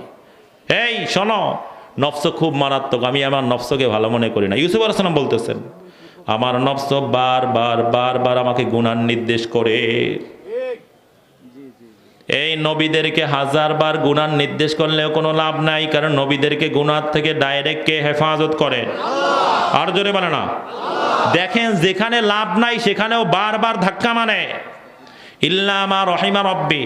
তবে নফস যখনই ধাক্কা মারে গুনাহ করার জন্য, আমি আল্লাহর রহমতের দিকে তাকাই, আল্লাহর রহমত আমাকে গুনার থেকে বাঁচায় দেয়। সুবহানাল্লাহ। এজন্য নফস যেন আমাদেরকে ধাক্কা না মারতে পারে, আমাকে যেন জাহান্নামে ফালায় না দিতে পারে। এজন্য নফসের মোকাবেলা করার দরকার আছে না নাই? কি রাজি আছেন সবাই? নফসের মোকাবেলা করার অস্ত্র হলো হিম্মত। অস্ত্র কি? সবাই বলে না, অস্ত্র কি? আরে আলোচনা গাছায় সব জায়গায় বারবার আমার আলোচনা শুনছেন, আজকে কিছু কথা শোনেন। কি বলেন? হিম্মত। বাংলায় অমুকে পারে, আমি কেন পারবো না? বেলাল হাবশি গোলাম, রাসূলের বংশেরও না, রাসূলের এলাকারও না। রাসূল আমার নবী চাঁদের চেয়েও সুন্দর। বেলাল কুসরি আমার রাসূল আফসাহুল আরব, সবচেয়ে সুস্পষ্ট ভাষী। বেলাল সুন্দর করেও কথা বলতে পারে না, কিন্তু বেলাল হিম্মত করছে, রাসূলের পথে চলা শুরু করছে। আমার মালিক কবুল করে বেলালকেও রাসূলের সঙ্গে জান্নাতি বানিয়ে দিয়েছেন। সুবহানাল্লাহ। হিম্মত। অমুকে পারে, আমি কেন পারবো না?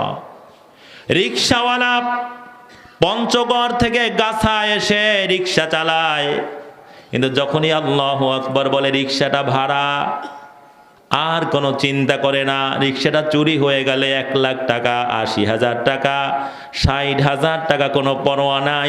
মালিকের ডাকের সাথে সাথে রিকশাটা থামায়া মসজিদে ঢুকিয়া যায়।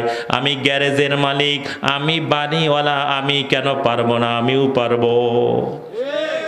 এর নাম কি? হিম্মত। জোরে বলেন, এর নাম কি? এই হিম্মতটা করতে রাজি আছি। রক্ষা করতে পারলে আর নাই। এবার নফস কি? এবার নফস আর গুনার কথা তো বলবেই না। এবার নফসের অবস্থা, নফসটা নফসে মুতমাইন্না হবে, গুনার কথা শুনতেই পারবে না, নেকের কাজ ছাড়বে না। এদের পুরস্কার হলো এরা বিনা হিসাবে জান্নাতি। সুবহানাল্লাহ। আমরা কি চাই আমাদের নফসটাকে নফসে মুতমাইন্না বানাইতে? অনেক হিম্মত করলে রক্ষা করতে পারবেন না, অনেক জিনিস মনেও রাখতে পারবেন না। একটা হিম্মত যদি রক্ষা করতে পারেন, আর কোনো হিম্মতের প্রয়োজনও হবে না। এটা রক্ষা করার জন্য সবাই তৈরি আছি? কারা কারা একটু হাতটা একেবারে সোজা করবেন। এতক্ষণ বাঁকা বাঁকা ছিল, একেবারে সোজা করেন। জোরে আল্লাহু আকবার বলেন। গুনার কাজ করব না, গুনার কাজ কখনো করব না, গুনার কাজের কাছেও যাব না, নেকের কাজ ছাড়ব না, নেকের কাজ কখনো ছাড়ব না, নেকের কাজ থেকে কখনো দূরে থাকব না। আল্লাহ তুমি কবুল করে নাও। সকলে বলি আমিন। জোরে বলি আল্লাহুম্মা। তাহলে আমরা হিম্মত করলাম এই নফসের মোকাবেলার জন্য। আল্লাহ চাহে তো আর গুনাহ হবে না, নেক ছুটবে। এই যে মাহফিলে আছেন, এখন কি গুনাহ আছে? সবাই কথা বলে না, ইচ্ছা করলেও গুনাহ করা যায় না। আর কিছু জায়গা আছে অনিচ্ছায় গুনাহ হয়ে যায়। কথা বলেন। ওই বাজারে যাবেন, অনিচ্ছায় গুনাহ। এখানে গানের আওয়াজ, মাঝে মাঝে তো আমরা আশ্চর্য হই, কি ঘটনাটা কি? আগুন লাগলো নাকি? তাকায় দেখি আমরা জামাতে নামাজ পড়ি, হেরা জামাতে বিড়ি টানে। ওই কথা বলে না, কথা বলেন। কাঠটায় ধোয়া কত ভালো হয়। হঠাৎ করে তাকায়, কারণ আমরা তো দোকানপাটে বসি না, তাকায় মাঝে মাঝে দেখি। নরসিংদী গেলাম এক মাহফিলে, আমার ছাত্র মুফতি জুবায়ের, হ্যাঁ, যুবকদের মাহফিল, বিশাল প্রোগ্রাম। যুবকরা আইসা ওরা মোটামুটি ওই আমার ছাত্র মেহনত করা ওদেরকে উঠছে, নামাজ পড়ে সব কিছু। এখন যুবকরা হুজুর এলাকার বুড়ারা খুব সমস্যা। আমি কইলাম সমস্যাই তো, এই জন্যই তো আল্লাহ কোনো একটা বুড়ারেও জান্নাত দিবে না। ওই কথা বলেন, কথা বলেন, কারণ জান্নাতে গিয়ে উল্টাপাল্টা করবে এরা।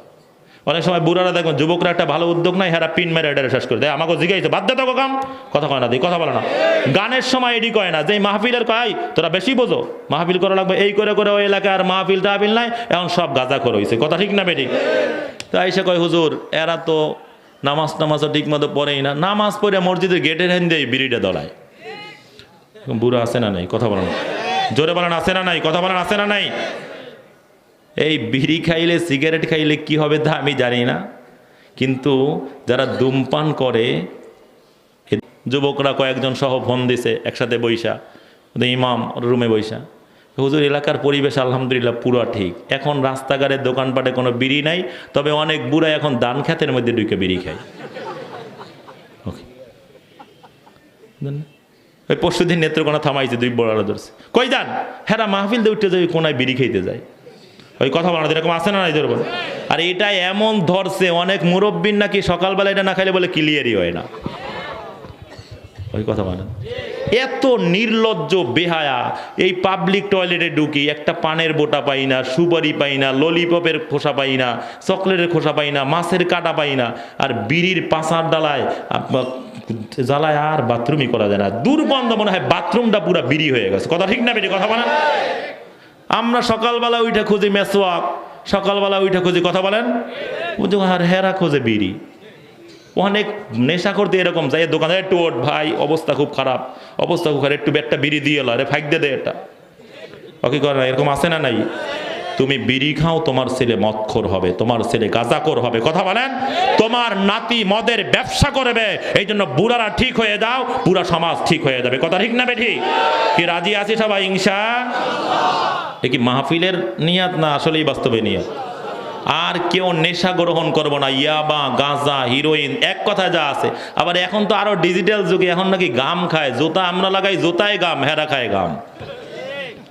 ওই কথা বলে না, শুনছি, জানি না, এরকম আছে বলে, হেরা গাম দিয়ে বলে, ওই দেখছে বলে, দেখছেন অবস্থা।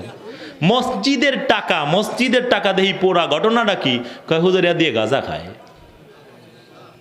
ওকে, কারণ টাকার কাগজটা তো খুব ভালো থাকে। কথা বলেন, এটাতে বলে হ্যাঁ গো, খাইতে টাইতে বলে সুবিধা। এই মাহফিলে যারা বয়ান শুনতেছেন, কি আর কোন নেশাই? পবিত্র জাবান, এটা জিকিরের জন্য, তেলাওয়াতের জন্য, দুরূদ শরীফের জন্য, ইস্তেগফারের জন্য, মালিককে আল্লাহ বলে ডাক দেওয়ার জন্য, এটা দুধ পান করার জন্য, হ্যাঁ, উহিল্লা লাকুমুত তাইয়্যিবাত, পবিত্র বস্তু আহার করার জন্য। ওই নেশা, মদ, গাঁজা গ্রহণ করার জন্য না। আর জীবনে কোনোদিন কোনো নেশা আমরা গ্রহণ করব না। কারা কারা আবার জোরে আল্লাহু আকবার, জোরে। আল্লাহ সকলকে কবুল করে, সকলে বলি আর। 2 নাম্বার দুশ্মন, মনে আছে? 1 নম্বরে নফস, 2 নম্বরে শয়তান। শয়তান আবার ভাগ আছে 2টা, জিন শয়তান, মানুষ শয়তান। কথা বলেন, জিন শয়তান, আবার বলেন জিন শয়তান।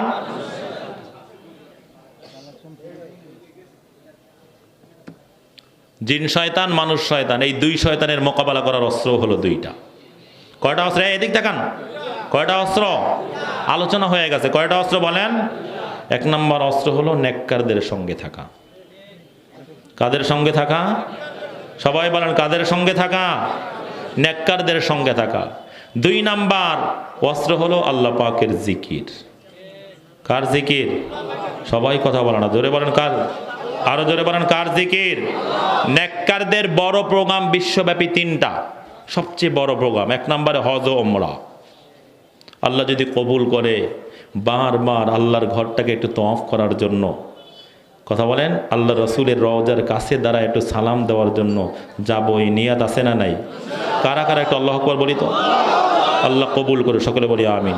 এরপরে বিশ্বের মোমেনদের সবচেয়ে বড় প্রোগ্রাম 2টাই বাংলাদেশে হয়, বলি আলহামদুলিল্লাহ। সবাই বলেন আলহামদুলিল্লাহ।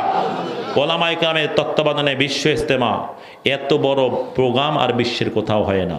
আর চরমনার বার্ষিক ফাল্গুনের মাহফিলের মতো এত বড় প্রোগ্রাম আর কোথাও হয় না। লক্ষ লক্ষ টাকা লাগবে না। কথা বলেন, ওই ইন্দোনেশিয়া যাওয়া লাগবে না, এই দেশের মধ্যেই বিশ্ব ইজতেমা যতদিন ওলামা ইকরামের তত্ত্বাবধানে হবে, চরমোনার বার্ষিক মাহফিল হক্কানি ওলামা ইকরামের এই আনাগোনা যতদিন থাকবে, এই দুই প্রোগ্রামে তওবার নিয়তে আমলের নিয়তে হাজির হব। কারা কারা নিয়ত করতে পারলাম? জোরে আল্লাহু আকবার, জোরে। আল্লাহ কবুল করে সকলে বলি আমিন। আর আল্লাহ পাকের জিকির তো শ্রেষ্ঠ। এই কিয়ামতের ময়দানে ওলামা ইকরাম এখানে আছেন, প্রথমে নামাজের হিসাব হবে। ওই কথা বলে না, আউয়ালু মা ইউহাসাবু বিহিল আবদু ইয়াউমাল, সারা জীবন ছোট বাচ্চা গো এই হাদিস পড়ান, এর পরের কথাটা আর কয় না, খালি এইটাই পড়াইলো, কেউ বয়ানেও শুনি না। ফাইন সালুহাত সালাতুহু সালুহা সাইরু আমালি ওয়া ইন ফাসাদাত সালাতুহু ফাসাদা সাইরু আমালি।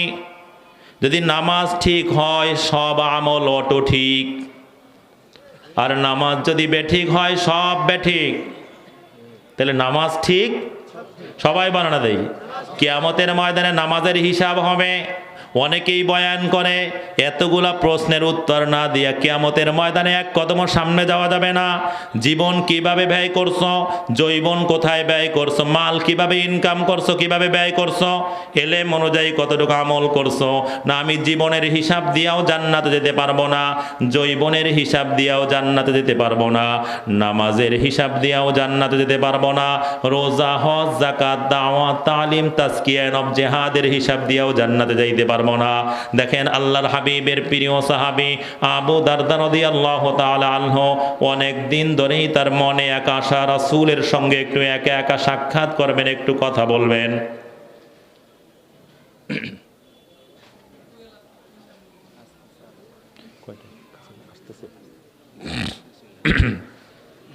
তো একা একা সাক্ষাৎ করবেন, সুযোগ পান না। যখনই যান দেখেন বড় বড় সাহাবীরা রাসূলের সঙ্গে। একদিন আকাশটা মেঘাচ্ছন্ন, গুড়ি গুড়ি বৃষ্টি। দেখেন রাসূল আসমানের দিকে তাকায়া কি জানি পিরপির করে বলতে আছে। আবু দারদা পাগলের মতো একটা দৌড় দিস, কাছাকাছি পুষছেন, সালাম দিবেন, জবান খুলছেন, এর আগেই রাসূলের সালামের শব্দ আবু দারদার কানের মধ্যে চলে আসছে। সুবহানাল্লাহ। আবু দারদা সালামের জবাব দিলেন, হাত বাড়াইলেন, মুসাফা করলেন, চোখ থেকে ঝরঝর করে পানি ঝরে। আবু দারদা বলে, আল্লাহর জাতের কসম করিয়া বলি, এত সুন্দর হাতের সাথে আবু দারদার কোনোদিন মুসাফা করে নাই। কলিজাটা ঠান্ডা হয়ে গেছে। কাঁদতে কাঁদতে, অতি সুখে মানুষ কাঁদে, কাঁদতে কাঁদতে আমি আর কথা বলতে পারি না। আল্লাহর হাবিব বলে, আবু দারদা কি হয়েছে বলো। কিছুক্ষণ পরে আমার জবান খুলছে, বলে, ইয়া রাসূলুল্লাহ, ইয়া হাবিবাল্লাহ, কতদিন ধরে আপনার এই পাগলটা ঘোরে, আপনার সঙ্গে একটু একা একা সাক্ষাৎ করবে, কিন্তু সুযোগ পাই না। আজকে মালিক সুযোগ দিয়া দিছেন, এর চেয়ে আর বড় চাওয়া পাওয়ার আর কিচ্ছু না। আমি বড় নেয়ামত পাইয়া গেছি, সবচেয়ে বড় পাওনা আমার অর্জন হয়ে গেছে। আল্লাহর হাবিব বলে, আবু দারদা কি জন্য ঘোরো, কি বলতে চাও?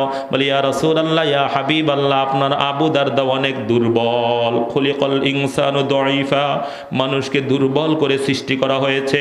রাসূলের জলিলুল কদর সাহাবী নিজেকে দুর্বল বলে বলেন, ইয়া রাসূলুল্লাহ, ইয়া হাবিবাল্লাহ, আমি অনেক হিসাব করে দেখছি, চিন্তা ভাবনা করে দেখছি, নামাজের হিসাব দিয়া, রোজা হজ যাকাত দাওয়াত তালিম তাজকিয়ার হিসাব দিয়া জান্নাতে যাইতে পারবো না। এখনো আপনি হায়াতে বাকি আছেন। জিবরাইল বারবার আপনার কাছে আগমন করে, আপনার কাছে ওহী আসে, মালিকের কাছে আপনি একটা দরখাস্ত দিয়ে দেন, মালিক যেন আমি আবু দারদার মতো দুর্বল মানুষকে জান্নাতে যাওয়ার সহজ কোনো আমল দিয়ে দেন। সুবহানাল্লাহ। বিনা হিসাবে জান্নাতে যাওয়ার সহজ কোনো আমল দিয়ে দেন। আল্লাহর হাবিব হাতটা ছাড়ায় আবু দারদার মাথার উপরে হাত দিয়ে দিলেন। আবু দারদা রাদিয়াল্লাহু তাআলা বলে, আমার কলিজাটা ঠান্ডা হয়ে গেল। জীবনের শেষ দিন পর্যন্ত আমি এই শীতলতা অনুভব করতাম। মারাত্মক গরমের মধ্যে গেল আমার গরম তো লাগতোই না, বরং ঠান্ডা অনুভব করতাম আমার কলবের মধ্যে, দিলের মধ্যে। আর এরপরে কোনোদিন অশান্তি হয় নাই।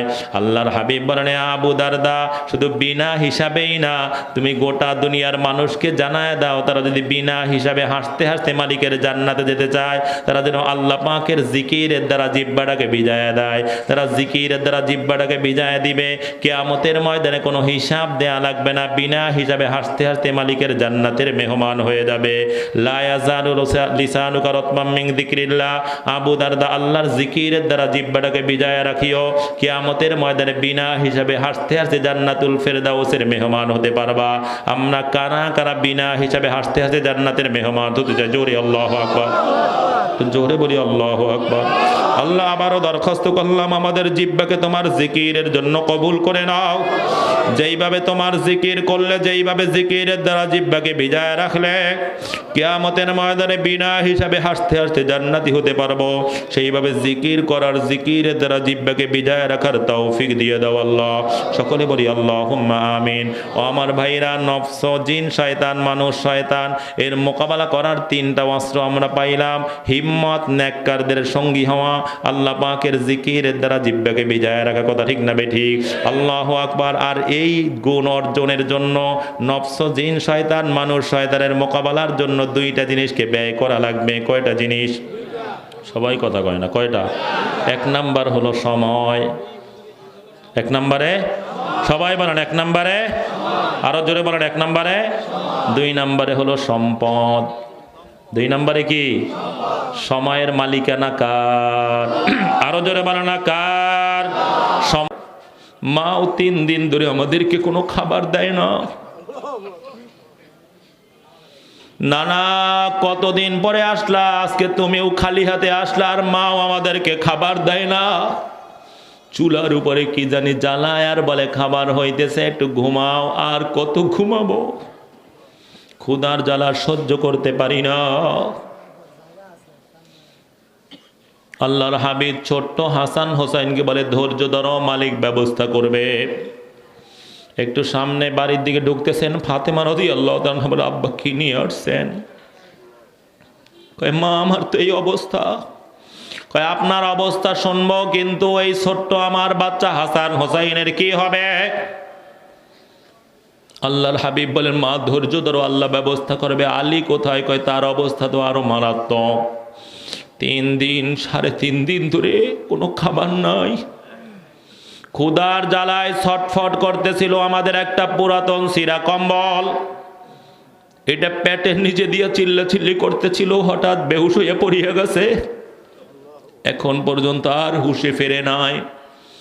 আল্লাহর হাবিব বললেন ফাতেমা আলীকে ডাক দাও। গিয়ে ডাক দেন, মাথায় হাত দিয়ে নাড়াচাড়া করেন, কোনো খবর নাই, বেহুশ হয়ে পড়িয়া আছেন।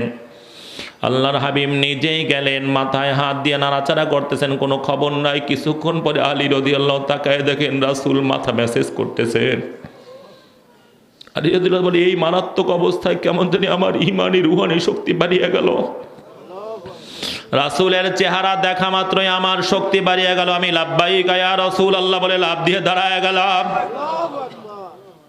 ইয়া রাসূলুল্লাহ আপনার আলী হাজির, কি করতে হবে বলেন? ইয়া রাসূলুল্লাহ ইয়া হাবিবাল্লাহ কি করব? কয় আলী এই সিরা পুরাতন কম্বলটা নিয়ে বাজারে যাও, দেখো মালিক কিছু ব্যবস্থা করে কিনা। যদি এই সিরা পুরাতন কম্বলের দাম কেউ না বলে আমার কথা বলবা, আমি তোমাকে পাঠাইছি। ফাতেমা রাদিয়াল্লাহু তাআলা দৌড়ায় আসলেন, হে আল্লাহর হাবিব আমার বাবা এই একটা পুরাতন সিরা কম্বল, এইটা দিয়ে পুরা পরিবার শীতের সময় কাটাই। এটা কে কিনবে জানি না, কিন্তু বিক্রি করলে আমাদের কি হবে? আল্লাহর হাবিব বলে ফাতেমা ধৈর্য ধরো, মালিক উত্তম ব্যবস্থা করবে। আলী রাদিয়াল্লাহু তাআলা বাজারে গেলেন, কেউ কোনো দাম বলে না, কয় রাসূল আমাকে পাঠাইছেন। একজন আয়েশা বলে আলী তোমার কম্বলের দাম হলো 1.5 দিরহাম, আর একজন কয় 2 দিরহাম, আর একজন কয় 4 দিরহাম। আর একজন আয়েশা বলে আলী তোমার কম্বলের কোনো দাম না, তবে আমি তোমাকে 6 দিরহাম দেব। 1 দিরহাম হাসানের জন্য, 1 দিরহাম হোসাইনের জন্য, 1 দিরহাম ফাতেমার জন্য, 1 দিরহাম আলী তোমার জন্য, 2 দিরহাম আল্লাহর হাবিবের মেহমানদারির জন্য। আমি কম্বলটাও নিব, কিয়ামতের ময়দানে যদি আমি আটকে পড়ি মালিকের সামনে পেশ করব। আলী রাদিয়াল্লাহু তাআলা তাকে কম্বল দিয়ে 6 দিরহাম দিয়ে বাজারের দিকে যাইতেছেন, অমনি দেখেন একজন বৃদ্ধ বিকলাঙ্গা হাত বাড়াইয়া দিছে, ভিক্ষুক আমাকে কিছু দাও। আলী কয় তুমি কার কাছে হাত পাতলা, তার তো এই অবস্থা। কয় আলী তুমি তোমার অবস্থা বলো, 3 দিন 3.5 দিনের কথা বলো। 4 দিন ধরে আমার পরিবারে পানির কোনো ব্যবস্থা হয় নাই। অমনি আলী রাদিয়াল্লাহু তাআলা তাকে 6 দিরহাম দিয়ে দিলে।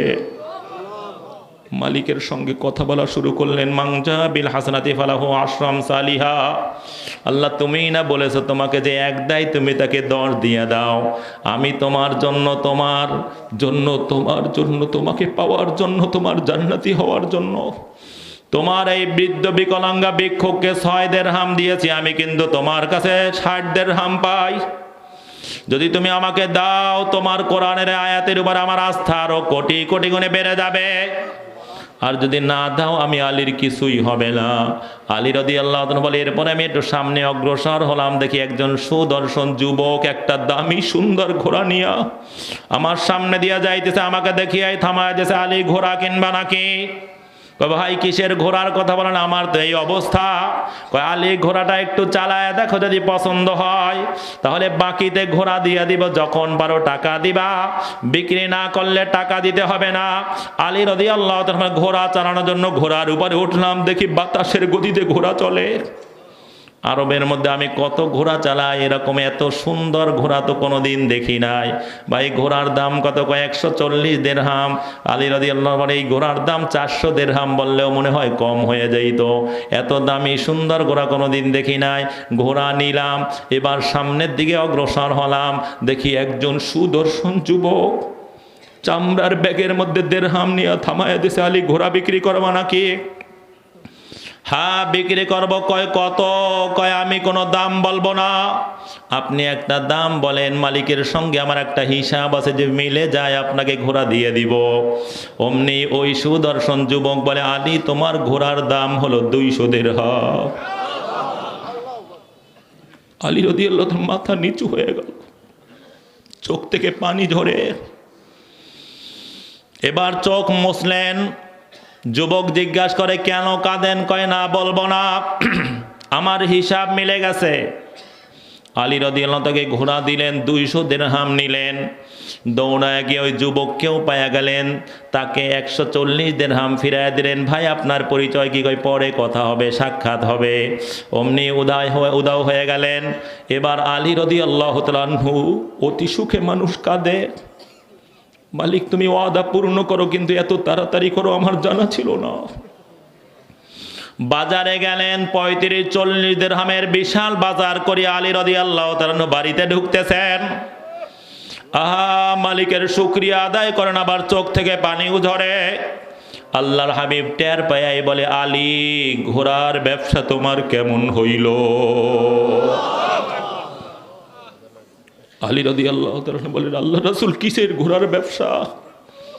আপনি তো আলীকে সিরা কম্বল, পুরাতন কম্বল নিয়ে পাঠাইছিলেন। বলে, আলী ঘোড়ার ব্যবসা তুমি করছো বাজারের রাস্তার মধ্যে, এটাকে আমি মনিটরিং করেছি হুজরা মোবারক থেকে। আলী যেই বৃদ্ধ বিকলাঙ্গা ভিক্ষুক হাত বাড়ায়া ছিল, দুনিয়ার কোন বৃদ্ধ বিকলাঙ্গা ভিক্ষুক না, মালিকের ফেরেশতা মালাকুল মাউত আজরাইল পরীক্ষার জন্য হাজির হয়েছিল। আমার মালিক আমাকে দেখাইতেছিল, আমি চিন্তা করছিলাম আমার আলী ফেল করে কিনা। 4 দিরহাম রাখিয়া 2 দিরহাম দান করে কিনা, 2 দিরহাম রাখিয়া 4 দিরহাম দান করে কিনা। আমার আলী একটু চিন্তাও করে নাই, মালিকের উপরে আস্থা রাখিয়া 6 দিরহাম দান করিয়া দিছে। আমার আলী প্রথম পরীক্ষায় 1 নম্বরে পাশ করছে। দ্বিতীয় যেই সুদর্শন যুবক, এই দামি ঘোড়া, ওটা দামি কোনো ঘোড়া না, আরবের কোনো ঘোড়া না, জান্নাতের ঘোড়া। আর দুনিয়ার কোনো সুদর্শন যুবক না, আল্লাহর ফেরেশতা জিবরাইল পরীক্ষার জন্য হাজির হয়েছিল। ভাই টাকা দিয়েও পরীক্ষা হয়, আবার টাকা সম্পদ নিয়েও পরীক্ষা হয়, পরীক্ষার বিভিন্ন ধরন হয়। আলী এত অভাবী হওয়ার পরেও তুমি মালিকের পরে আস্থা রেখে ঘোড়া ক্রয় করছো, সামান্য পরিমাণ চিন্তাও করো নাই। এই পরীক্ষায় তুমি উত্তীর্ণ হয়েছ। তৃতীয় যেই সুদর্শন যুবক, দুনিয়ার কোনো ব্যক্তি না, আল্লাহর ফেরেশতা মিকাইল পরীক্ষার জন্য হাজির হয়েছিল। এই পরীক্ষায় তুমি পাশ করছো। এরপরে জিবরাইল আসিয়া আমাকে বলে, হে আল্লাহর হাবিব, আপনার হাসান হোসেন ছোট্ট বাচ্চা, খাবার না, এত অভাব, আপনি হাসান হোসেনকে জানায় দেন, ওয়াল হাসান ওয়াল হুসাইনু সাইয়্যিদা শাবাবি আহলিল জান্নাহ, আপনার হাসান হোসেন জান্নাতের যুবকদের সর্দার হবে। আপনার ফাতেমাকে এত মহব্বত করেন, ফাতেমার এত অভাব, ফাতেমাকে শোনায়া দেন, ওয়া ফাতিমাতু সাইয়্যিদাতু নিসাই আহলিল জান্নাহ, আপনার ফাতেমা জান্নাতের মহিলাদের নেত্রী হবে। আপনার আলী তার বয়সী যারা জান্নাতি হবে তাদের সর্দার আল্লাহ আলীকে বানায় দিবে। আপনার আবু বকর এত দানশীল, আবু বকরের বয়স সমস্ত উম্মতের লিডার আল্লাহ আবু বকরকে বানায় দিবে। গোটা নবী রাসূল সহ সমস্ত জান্নাতীদের লিডারই শুধু আপনাকে বানাবে না, বরং জান্নাতের চাবি আল্লাহ আপনার হাতে দিয়ে দিবে। আলী রাদিয়াল্লাহু এই কথা শুনেই বললেন, রদিনা কিসমাতাল জাব্বারি ফিনা লানা ইলমুন ওয়ালিল আদাই মালু। আমরা রবের বন্টনে, জাব্বারের বন্টনে রাজি। তিনি রাসূলকে আসমানি ইলমকে আমাদের দিয়ে দিয়েছেন, আর দুনিয়ার চাকচিক্যর মালিকানা বেঈমানদেরকে দিয়ে দিয়েছেন। কথা ঠিক না বেঠিক? আজকে শ্রমিকরা বর্তমানে কত অভাব, এরপরে এই সুন্দর মাহফিলের আয়োজন করেছে। কোরআনী মাহফিলের আমরা খুশি না বেজার? কারা কারা খুশি হয়েছিল? জোরে আল্লাহু আকবার, জোরে আল্লাহু আকবার। আল্লাহ কবুল করো, সকলে বলি আমিন। জোরে বলি আল্লাহুম্মা আমিন। শোনেন, আমি লম্বা চূড়া না, এই কোরআন আছে, কোরআনের সবকও দিয়েছি আপনাদেরকে। কথা বলেন, এই কোরআনী মিশনকে, কোরআনী শ্রমনীতিতে যে বাস্তবায়ন হয়, এই শ্রমিকরা যেন এই দেশে কোরআনী শ্রমনীতি বাস্তবায়ন করতে পারে, সবাই কোরআনওয়ালা হতে পারে। এই জন্য আমি এখান থেকে প্রথমে 11 জন লোক, আল্লাহর হাবিবের সম্মানে একজন, আর 10 জন জান্নাতের সুসংবাদপ্রাপ্ত সাহাবী আবু বকর, ওমর, ওসমান, আলী, তলহা, জুবাইর, আব্দুর রহমান ইবনে আউফ, সাদ ইবনে আবি ওয়াক্কাস,